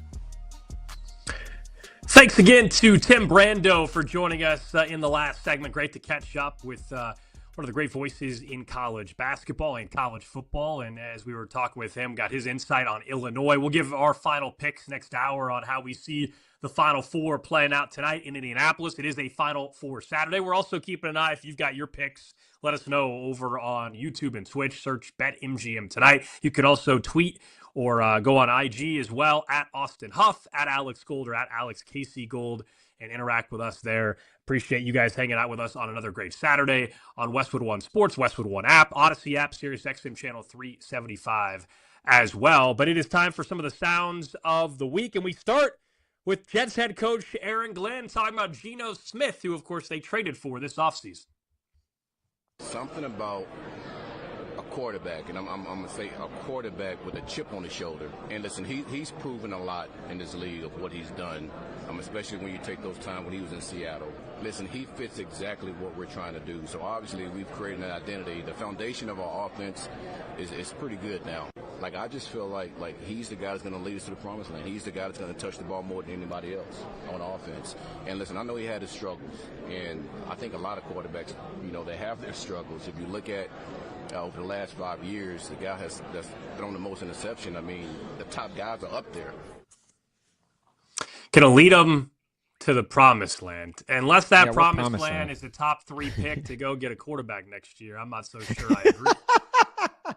That is the promised land that Jets fans know the best. Unfortunately, look, I empathize with you, Jets fans. I get it. It's just this feels like Aaron Glenn saying that Geno Smith is the quarterback that's going to lead them to the promised land is like the football equivalent of Cubs fans from 1909 to 1915 saying this is our year. I feel like we got this similar quote, maybe not from Aaron Glenn, but from someone in the Jets franchise about Aaron Rodgers, about Zach Wilson. Do you remember the Mike White era when that was popping off? We thought Jets fans thought they found the next Tom Brady. Sam Darnold, the original Geno Smith era in New York, like Mark Sanchez, Chad Pennington. You can go on. Vinny Testaverde. Like, it's like, and Austin, we've been getting this every year. You don't want Geno leading him to like 8 wins next year. That's the worst case scenario. That's the worst. You don't want that. That's terrible for them long term. Well, yeah, maybe long term. But look, when you are a team and a franchise like the Jets, and I can speak from experience because I am a fan of a very similar franchise with the Tennessee Titans. When you are down bad, you don't. At least you shouldn't care about next year's draft. You just care about getting a W to feel something. All right. You just want to feel anything other than what you felt for the last, in the Jets case, probably the last decade. I just feel like, I don't think I wouldn't buy too much stock into Aaron Glenn saying this is the guy that's going to lead him to the promised land. Because like you said, Alex, the promised land for the Jets is different than the promised land for the other 31 NFL franchises. From the East Coast to the West Coast, from the NFL to Major League Baseball, the Giants and their new manager, of course, coming over from college ball, which was a fascinating hire to begin with. Tony Vitello was talking about Rafael Devers, and, listen to this. And then Rafi, I mentioned golf, Tiger. Oh, I guess bad timing. I don't want. I love this. I love this sound. Like, what better week to get sound like this of like a guy, making a comparison to one of his hottest players to, probably one of the most hottest topics right now in Tiger Woods. And, much like Tiger, kind of veered off the road and tried to steer it back on and just overcorrected. And and now here it is. But I love that this also comes in Tony Vitello's essentially his first week and a half on the job as the Giants' new manager. But if anyone can correct himself, Tony Vitello's got that self-awareness to where right away picked up on what he was doing and what he was saying, and credit to him for not powering through. I listened to another press conference of his like a week ago, or I guess it would have been opening day. I guess at this point in time, to this point, I'll be interested to see if he shifts as the year goes on. He still seems like genuine and himself and all of that. Like he doesn't feel like he's gone like the full blown PR route yet. Like he's still just speaking his mind and free and all that. After like the grind of an MLB season, when he's talking to these same media members every single day, twice a day, 3 times a day in some cases, I'll be interested to see how he acts. Because right now he's still super loose and all that. What happens when that he gets worn out, or if the team is not playing at the level that he's expected to have him playing at? Yeah, he was a ball full of energy when he was down in Tennessee, and obviously won a national title with them in Knoxville. But in college ball, I feel like you're awarded that luxury because you're only playing 4 games a week in the grind of a Major League Baseball season. I think you bring up a great point. Like, what will Tony Vitello look like come August, September? And if they're the Giants, and like they've been in years past, if they're out of it by August, like, is he still gonna have that same fiery passion? I don't know. But I loved the hire by the Giants, but we'll see if it translates to college success into the Major League game. Those are a couple of the sounds of the week here on BetMGM Game Day. Don't forget, this segment sponsored by Progressive Commercial Insurance, protecting your business vehicles 24/7. See if you can save at progressivecommercial.com. All right, coming up next, some news in the NFL. Kirk Cousins has a home. Wyatt, I think, is a great fit for the Las Vegas Raiders. Also a player that we found out will not be suspended for this upcoming season. That's coming up right here on BetMGM Game Day.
Kickoff to cash out. Your weekend sports destination is BetMGM Game Day on Westwood One Sports.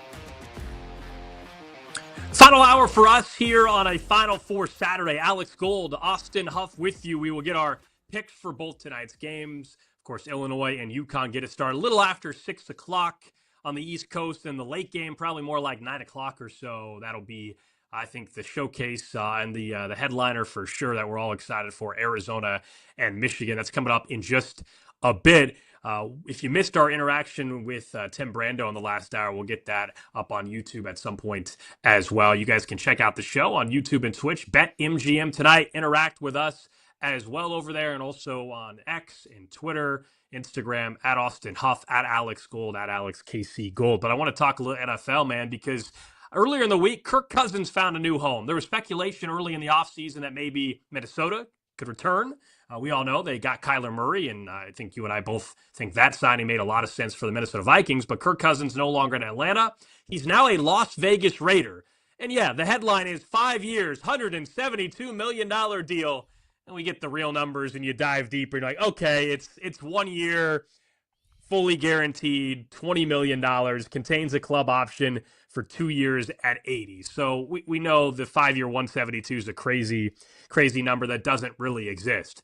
But I think this is a great move for the Las Vegas Raiders. It really is. We all know we're 3 weeks away from Fernando Mendoza being the number 1 overall pick by the Raiders. We all know that's going to play out. And now it does set you up to where there is going to be the ability to not pressure week 1 as a must start for Mendoza. It's going to be Kirk Cousins. I really believe that. You know, a lot of times we don't buy into organizations saying there's a QB competition or, no, you're going to start this quarterback. I think the Raiders are serious with Clint Kubiak, who has ties with Kirk Cousins and his familiarity in that system. I think Cousins is going to start at least the first couple weeks of the season. And to me, that's a really smart path, making sure that you have an offensive line that can protect your rookie quarterback, making sure Mendoza has a good grasp of the Kubiak offense. This used to be what we did with quarterbacks. This used to be the plan. You sat behind a guy. Yes. That doesn't happen anymore, and we now think the guy has to start immediately. I think this is going to pay off long-term for the Raiders to have Kirk Cousins starting and then ease into Mendoza. This has been something that I have been clamoring from the rooftops for years now. And it's something that I'm really hoping the Raiders do not screw up, which I know is putting a lot of stock in the Raiders to not screw up. And this is all of their offensive lineman problems aside, okay? You want Kirk Cousins to start week 1. In fact, you want Kirk Cousins to start every game next season. Let Fernando Mendoza sit. Not just to keep him healthy behind what is a brutal offensive line, but also to let him learn.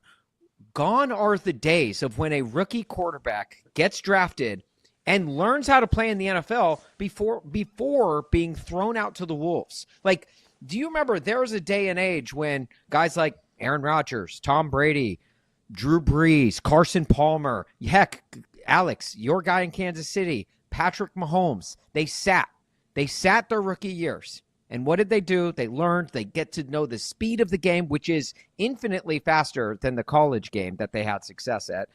And they got to know the game better. And certainly all of those guys that I just listed had tremendous success and sustainability in the league. So quickly I think Andrew Luck may be the only exception to the rule, but most guys that go out and get thrusted out week 1 of their rookie season, they do not last. They do not pan out because it's so much being thrown at them at once. It's drinking from a water hose, or I'm from a fire hose. I wish we would go back to those day and age because I feel like we as football fans have missed out on the opportunity to see some really great college quarterbacks develop in the pro game, because they were thrust out so quickly onto the main stage, and it just simply did not work out for them. You gave the example of Mahomes. Of course, Alex Smith was in Kansas City prior. That is what this kind of feels like in Vegas. Now, I will say, and I don't know where you're at on Mendoza, I think his ceiling is a lot lower than some of these other players that we've talked about in general.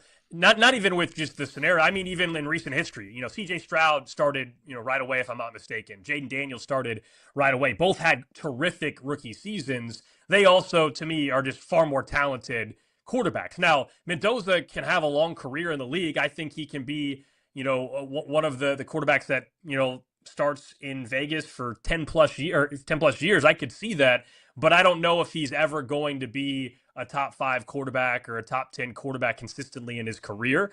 So I think trying to play the game of getting him right, knowing the system, being a game manager kind of thing, that is potentially what I think he might be. Derek Carr is the example that I have given before. Not that's the same skill set, but just what I think, best case scenario could be for his career. I mean, he's going to be in a division with Mahomes and Herbert and Bo Nix. He's not going to be a top 2 quarterback in the division in his career, I don't believe. Like, I think he's the worst quarterback in the division, even fast forward 2 years from now. So why not let him develop? Give him a chance, though, to at least be able to run that offense. And Kirk Cousins, this go around at least has a heads up that they're drafting Mendoza. We all know in Atlanta he was caught off guard when they signed him, and then they drafted Penix Jr. This go around, he knows he's signing in Vegas. They're going to draft Mendoza, but he's probably also knows he's going to start week 1 in this time around for the Las Vegas Raiders. Yeah, and he should.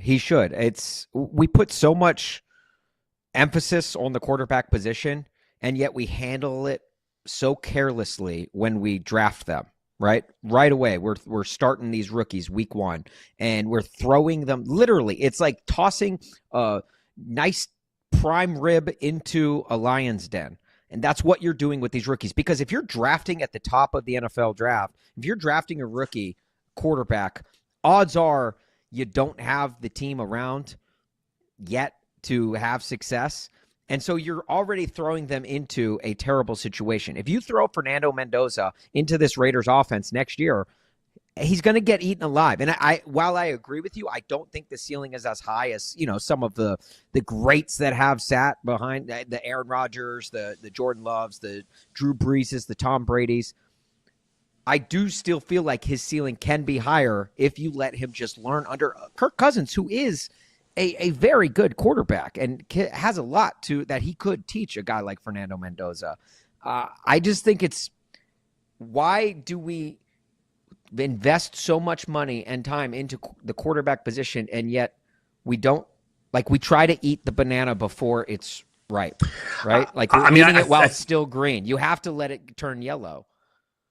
I think some of it is just where we're at with GMs and coaches and how long we give these guys to have success, I mean, basically, if you don't figure it out in 2 years, we're talking about you already being fired or you're on the hot seat the next year. And so if you're a GM and you spend a premium pick on whether it's a quarterback or any other player, if that pick goes south and you don't start seeing results quickly, that's just not the NFL we live in right now, where these GMs' jobs are on the line and coaches, even Clint Kubiak, and I think it's a great hire for the Raiders, but he's in a really tough spot still because that roster has a lot of work to be done. If 3 years from now the Raiders are not at least heading into year 3 feeling like they have a chance to be a playoff team, he's probably gone after year 3. That's just the reality of where we're at.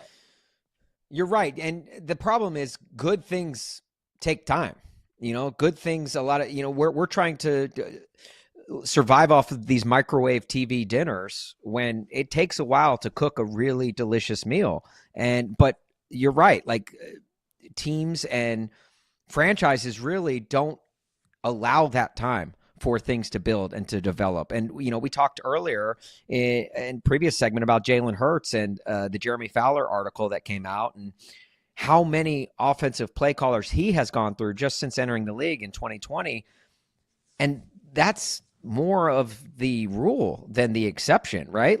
We see that so often in the NFL of so much turnover and change. Kirk Cousins has talked openly about it. He's getting ready to go on his 12th quarterback coach and his 11th offensive play caller in the league. And he's been in the league, maybe 15, 12 years or something like that. So, it is pretty wild that is not a recipe for success. And so what teams need to do, and they won't do it, but what they need to do is they need to have more patience and allow for things to play out a little bit longer. And I mean, I know it's even more of an impossible task to ask fans to do the same, but it's just it's just a shame that we don't have this day and age, because I do legitimately feel like in my heart of hearts that we are missing out on some incredible college talent that could have made for incredible NFL pros, but they weren't because they just weren't given that time. No, I do think we are going to start seeing a shift, and we saw it with why the draft class, frankly, this year is not all that great. And that is guys like Dante Moore, Trinidad, Chambliss. These guys can stay in college, make a good chunk of change, and are willing to maybe develop there because the money versus worrying that they're risking the opportunity that is in the NFL. Now, if you think you're going to be 1-1, number one overall, then you probably should still go. There's no NIL money that's going to match that.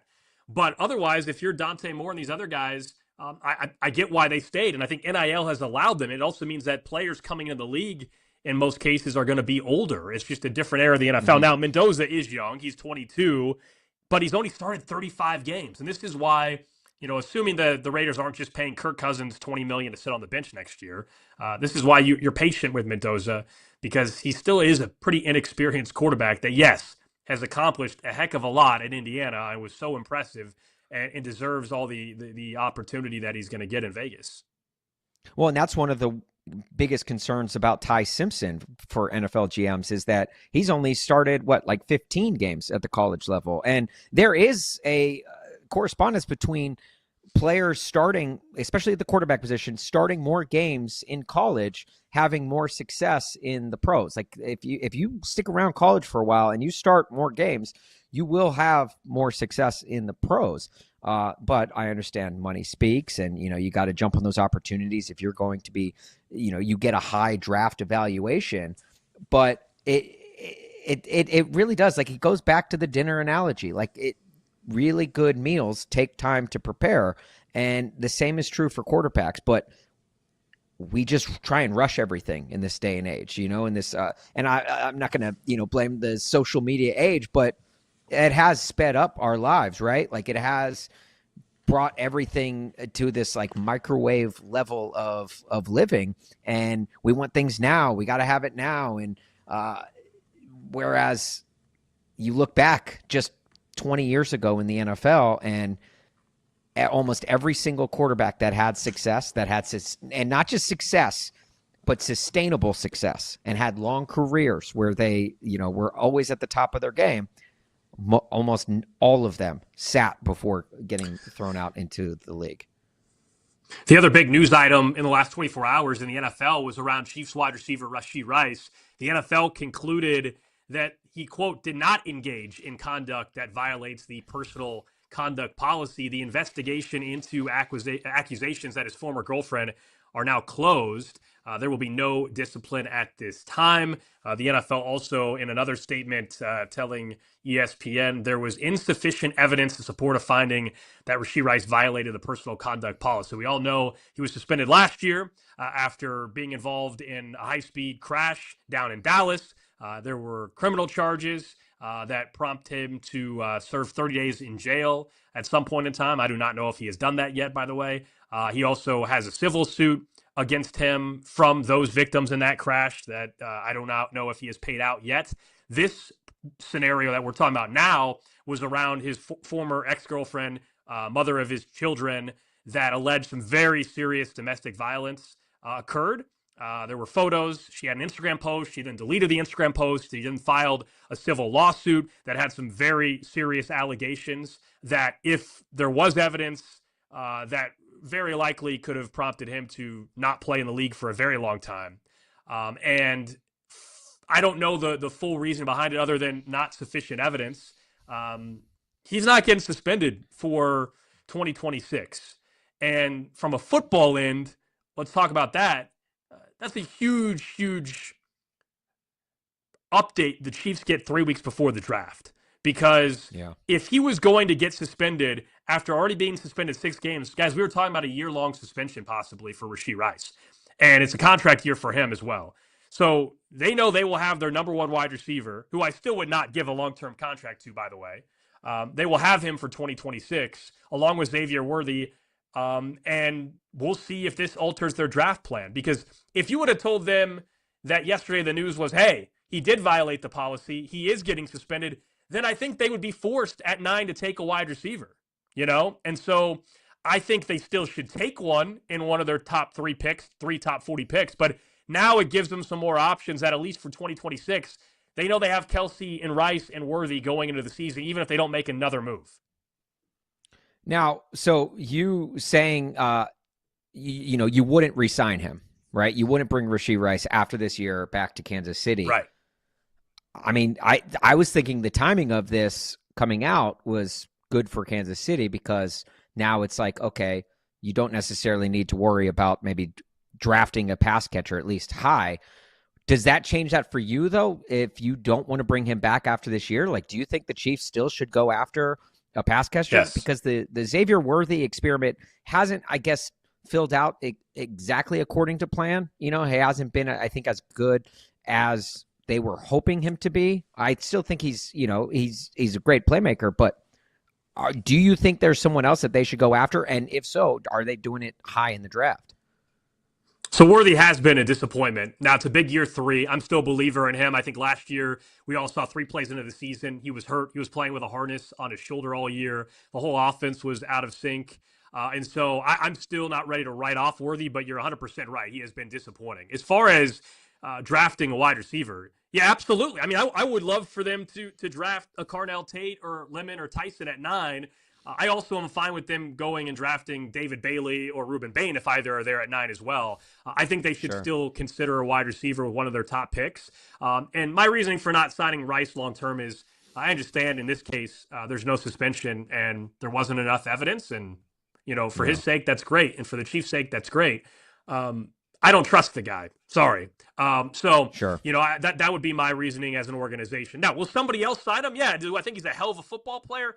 Absolutely. And usually if you're more, if your talent outweighs the problems, teams sign you. We'll see. I don't know if it's definitive the Chiefs won't give him an extension. I'm just telling you, myself personally, as someone that covers the team and does radio in Kansas City, I just wouldn't trust them. And I think it would only backfire on them at some point.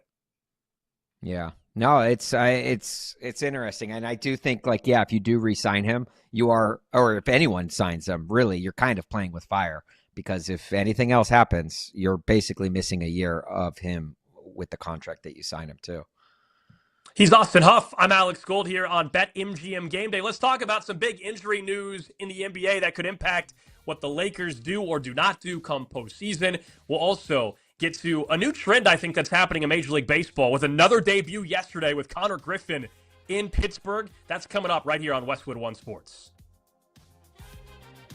This is BetMGM Game Day, only on Westwood One Sports.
Great playmaker in the short roll. His offensive rebounding, defensive rebounding, so important.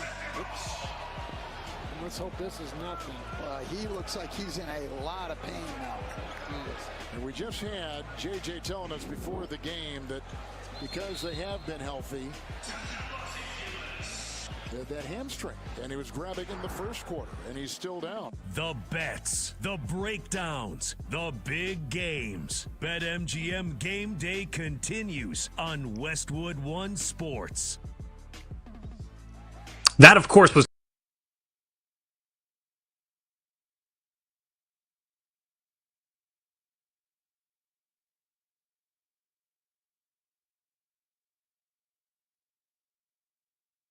and then we'll see what happens. His status is uncertain according to multiple reports out there.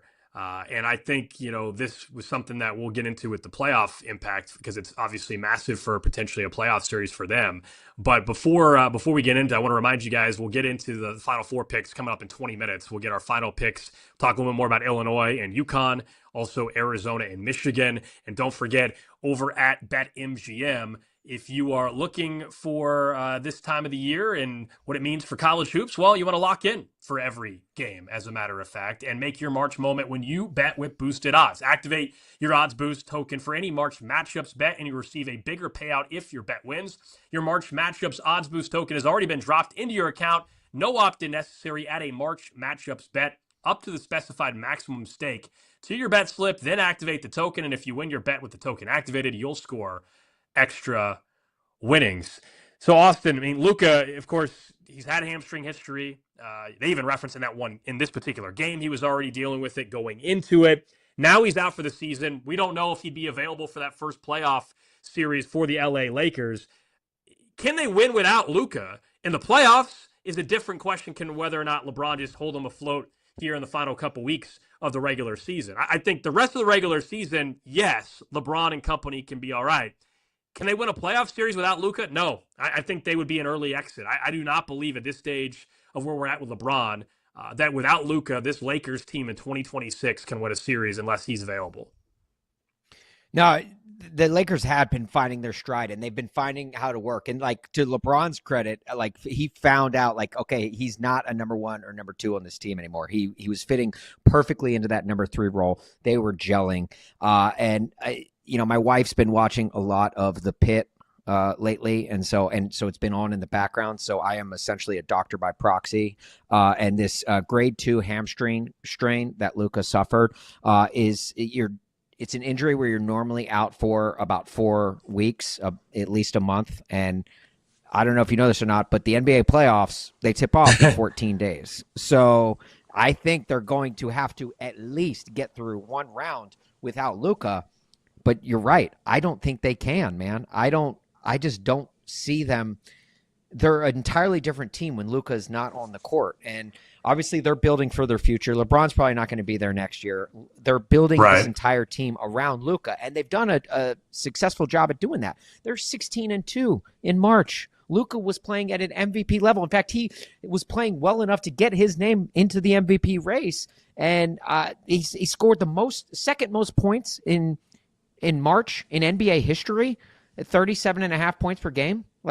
That's solely, there's only one person that he trails in that stat, and that's the person who's framed behind me, not Yadier Molina, but Michael Jordan. Okay, that Luka Doncic was playing at a Michael Jordan level in March. He was named Western Conference Player of the Month, and he got the Lakers right back into the mix as a team that could make a serious threat. And obviously, the Western Conference is basically the Spurs, the Thunder, and everyone else. But the Lakers were starting to notch their name into, hey, watch out for this Lakers team.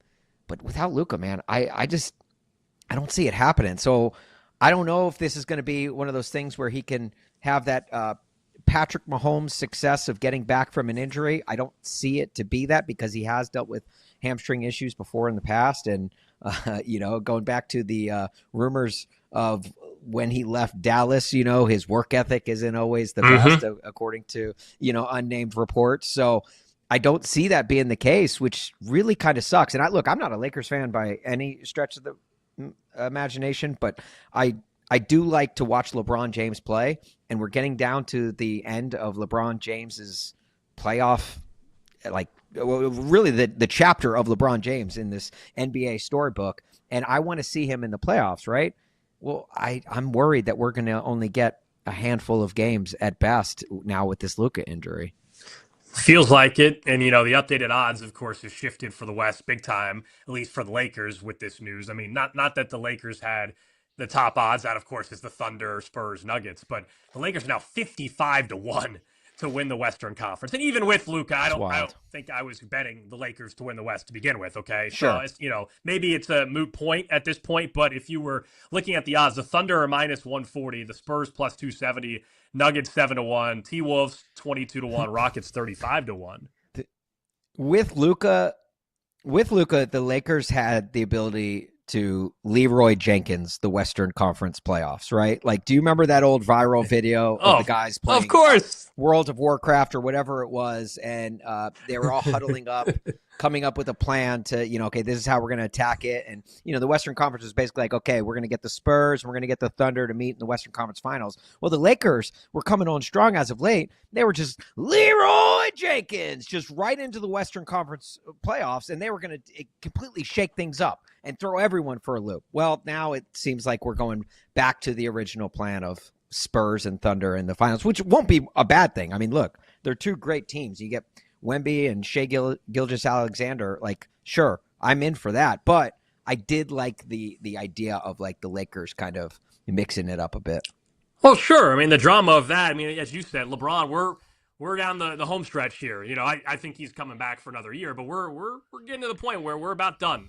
Watching one of the all-time greats, if not the greatest of all time, depending on who you want to talk to. And so it is unfortunate because I do think that I guess we'll see the matchup for sure, but I do think this means an early exit for the LA Lakers, and it's a bummer for Luka. As you said, he was playing some really, really impressive basketball the last couple of weeks, and it happens 2 weeks before the postseason. That's a big time bummer. And yeah, I think if we were looking at potential matchups for Western Conference Finals, there's a reason why the odds kind of show it this way as well. Am I sold that the Nuggets can get it together with Jokic and the experience will pay off to where they can upset somebody and they can once again be back in a Western Conference Final? Because it feels like the Spurs are ready. It feels like Wemby and that team is ready to take the leap as in being the challenger to the Thunder. I'm not so sure they will beat the Thunder. I still think the Thunder are at another level. And I understand the regular season matchups have been favorable for the Spurs against OKC. But I do still wonder in the biggest moment if the Spurs are ready for it. I think they're ready, though, to be the number 2 team. I think they're ready to be the challenger, though, here in 2026 as we get throughout the postseason and eventually see Wemby take on SGA. Yeah, Wemby's a different cat. Like, and I'm not just saying that because he's built like Stretcher Armstrong or or Slender Man. He is a different cat in the way that he approaches the game. He is a guy that talks openly. Well, I mean, obviously he was. There was that clip of him a few weeks back where he was asked about if his name should be in the MVP race, and he gave legitimate answer as to why. He's like, "Hey, last I checked, defense is half of the game." And, it shouldn't just go to the best offensive player in the sport. And he gave all these reasons, like when we went toe to toe with the Thunder, we destroyed them. And this is a guy who wants to win. He cares a lot about winning. This is the guy that you could argue made the All-Star game competitive, a game that we were throwing away. We were making fun of on the Saturday of All-Star weekend. He comes out and with the world team and is like, I want to win this thing. And I think that upped the level of play for everyone. And he's just that type of cat where he's just, I don't know if you want to call it Mamba mentality or whatever, but it's like that desire to want to win. And you pair that with the fact that, he is literally just, he is like, has the body type of Inspector Gadget with his go-go gadget arms. That is a recipe that I think is great for the Spurs, and I think that's one of the reasons why they're still hanging around with the Thunder as the potential for a 1 seed. You brought up the awards real quick. I don't have to get into it too deep, though. It reminded me as you mentioned the MVP conversation. We saw a couple more players this week ineligible because they're not going to hit the game requirement mark. There's a lot of things the NBA needs to fix. We've talked about tanking and the ideas that they have out there. The not eligible for certain awards or the awards because of not playing X amount of games stuff is absolutely ludicrous to me. I can't stand it. Like just let it Oh, sort you don't itself like out it? on its own.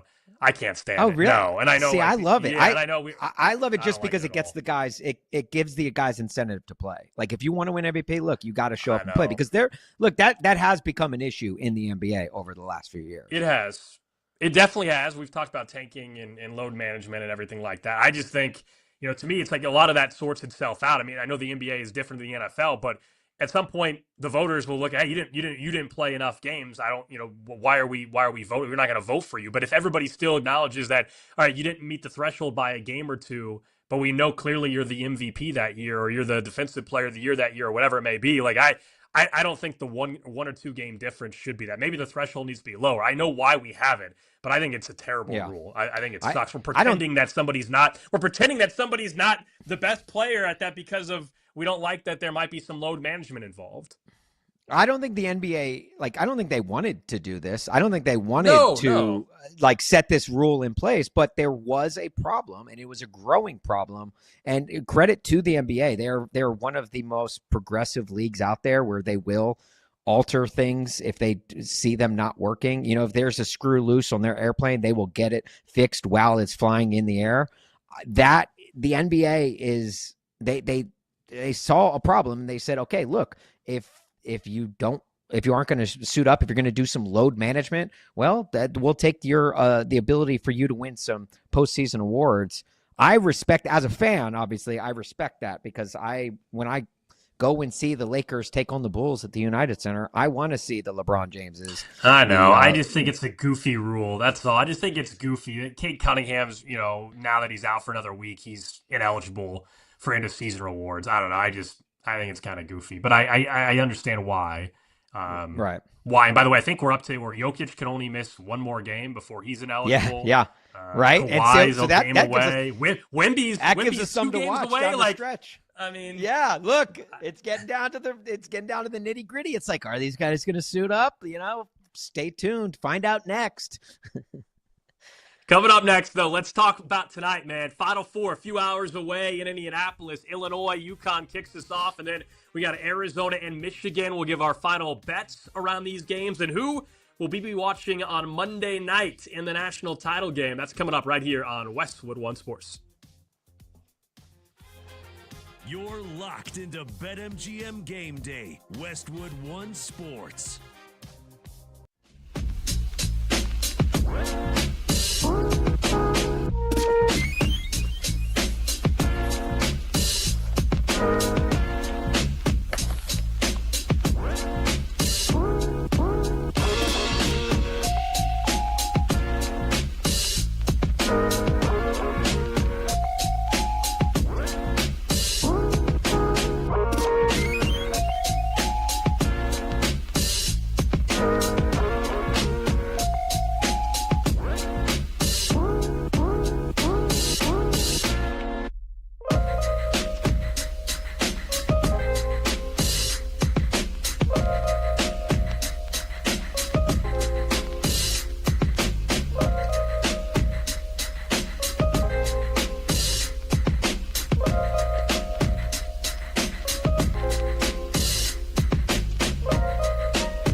headlines, and hard opinions. This is BetMGM Game Day on Westwood One Sports.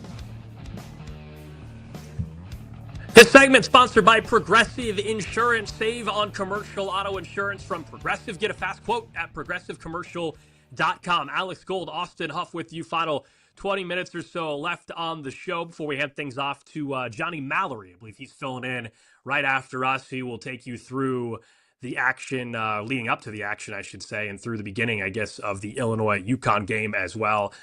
So be sure to stick with us here on Westwood One Sports. All right, let's get after it, though, here in the final couple minutes, man. We've got Illinois-UConn start us off a little after 6 o'clock in Indianapolis. Illinois, the favorite, slight favorite, 1.5 against UConn. Both these national semifinals are 1.5-point spreads, as we said earlier. If that holds, it'll be the closest margin for two national semifinals in over 60 years. Hopefully, that leads to some epic results coming up tonight. We all know what happened with UConn last week with Mullins and the shot, the 19-point comeback, despite really struggling from three-point range across the entire game. You're in Illinois, man. You talked about Champaign, and it's not a far drive, right? So they're going to have probably the crowd advantage in this one. I'll let you take the floor first on Illinois, since that's the hometown squad, if you will. Yeah, no, I appreciate it, Alex, because, yeah, obviously living and working in Chicago, Illinois is very near and dear to the entire Chicagoland area, and tonight is a big night. All right. Every Illinois alumnus has waited for tonight for a really long time. A really long time. In fact, it's been 21 years since Illinois fans saw their team in the Final Four. Their Final Four drought is now old enough to ice out blue guys at camps or ride the rail and get its name on the wall at Legends. So, Illinois fans, grab your super soakers, because tonight is the night. In Illinois, the S is silent, but so is the D. Everyone talks about Illinois' offense, but no one is talking about how this team has quietly put together one of the best defensive runs in this tournament. VCU, they held to 55 points, 0.83 points per possession. Houston, 55 and 0.94. Iowa, 59 and 1.08. Those are numbers that would make Dick Butkus shed a tear. And when you pair that with their offense, an offense that has been more electric than the founder of Tesla Motors. No, not Elon, the actual founder, Martin Eberhard. Shout out U of I. The Illinois offense is one of the most efficient in KenPom history. It's an offense that would make the galloping ghost Red Grange shed a tear. Not to mention they have size, more than UConn, and enough to make the structural engineer of the Burj Khalifa, William Baker, blush and shed a tear. And when you combine all of those forces together, you've got a team that's getting 2 thumbs up from Roger Ebert and 5 stars from the co-founder of Yelp, also a U of I grad. And if that doesn't terrify UConn, allow me to send it over to the fellas of the extension cords. 1, 2, 3.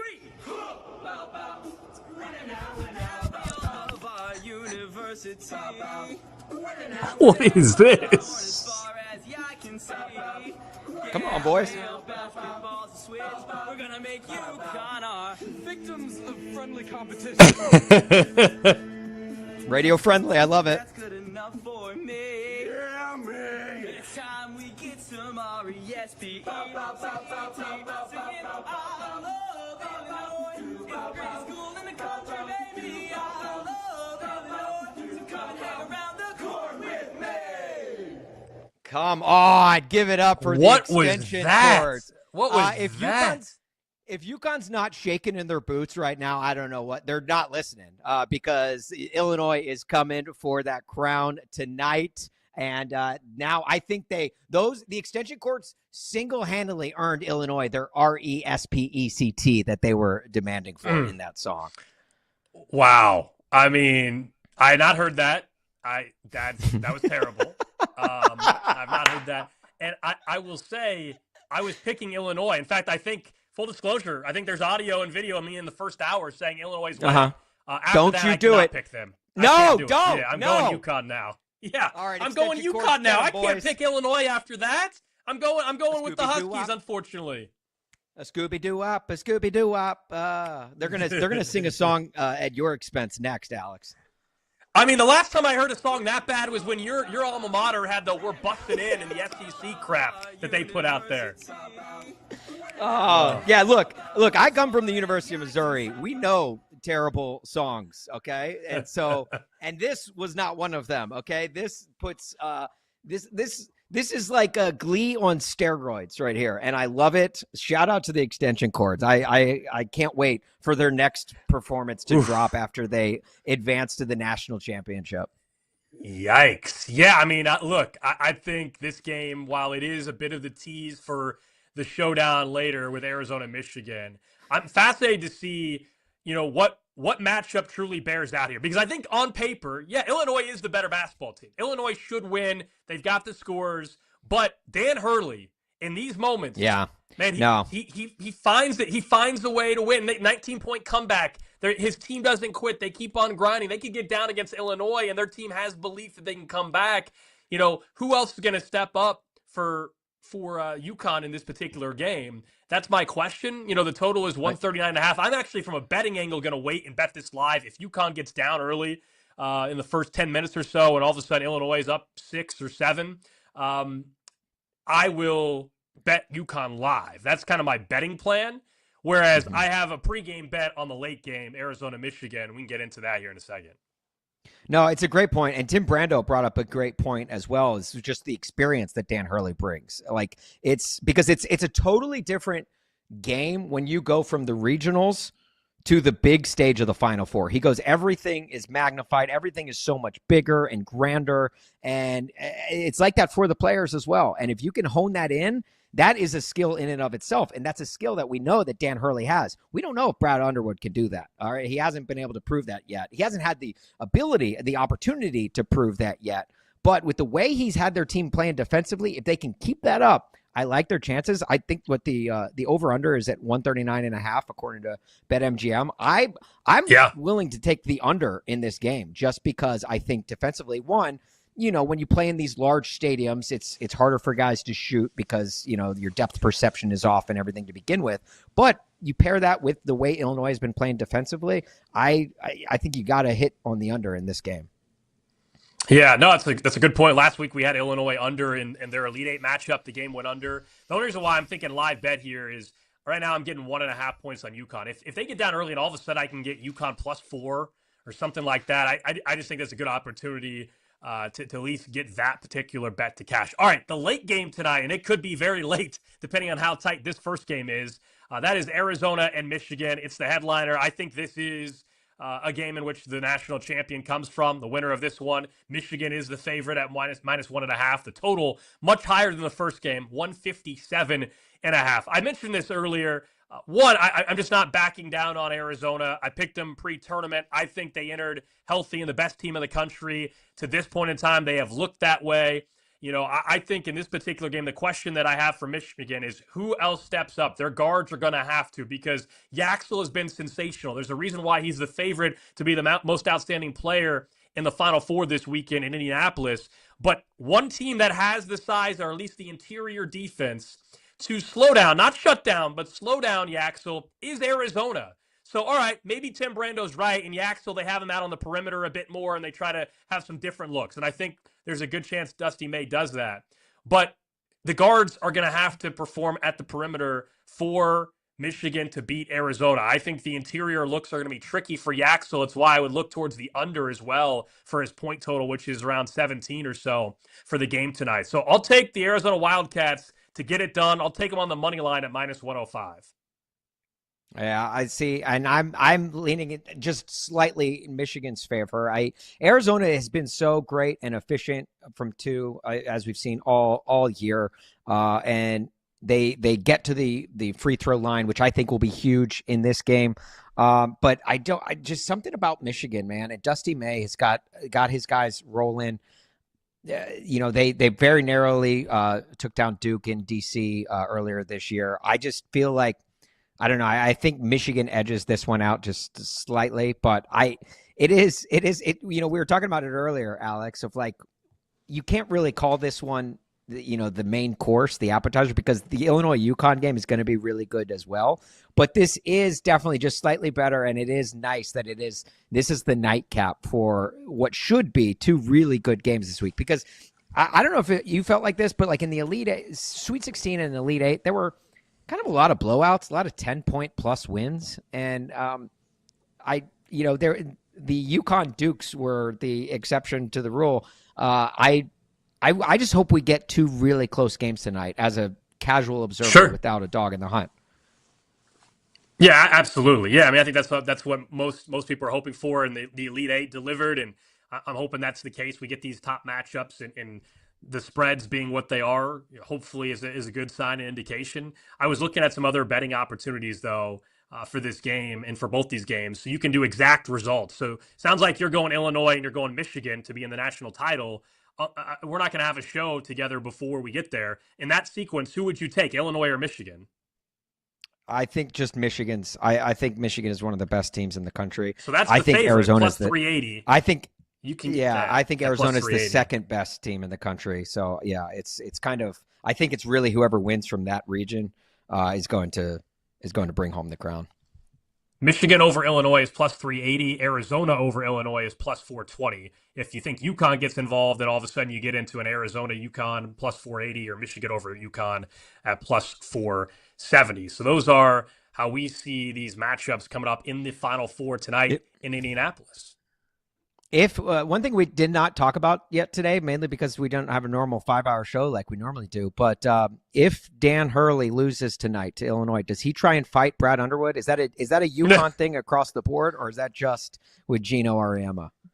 Yeah, he'll run to the locker room. He'll run to the locker room and pout if he doesn't get his way tonight. Yeah, we did not talk about that yesterday, or the low-scoring, terrible Texas UCLA game last night, where I think the total was 135. First to 10 and wins. Ended up, it was terrible. Hope everybody has a great weekend. He's Austin Huff. I'm Alex Gold. Johnny Mallory is coming up next here on Westwood One Sports.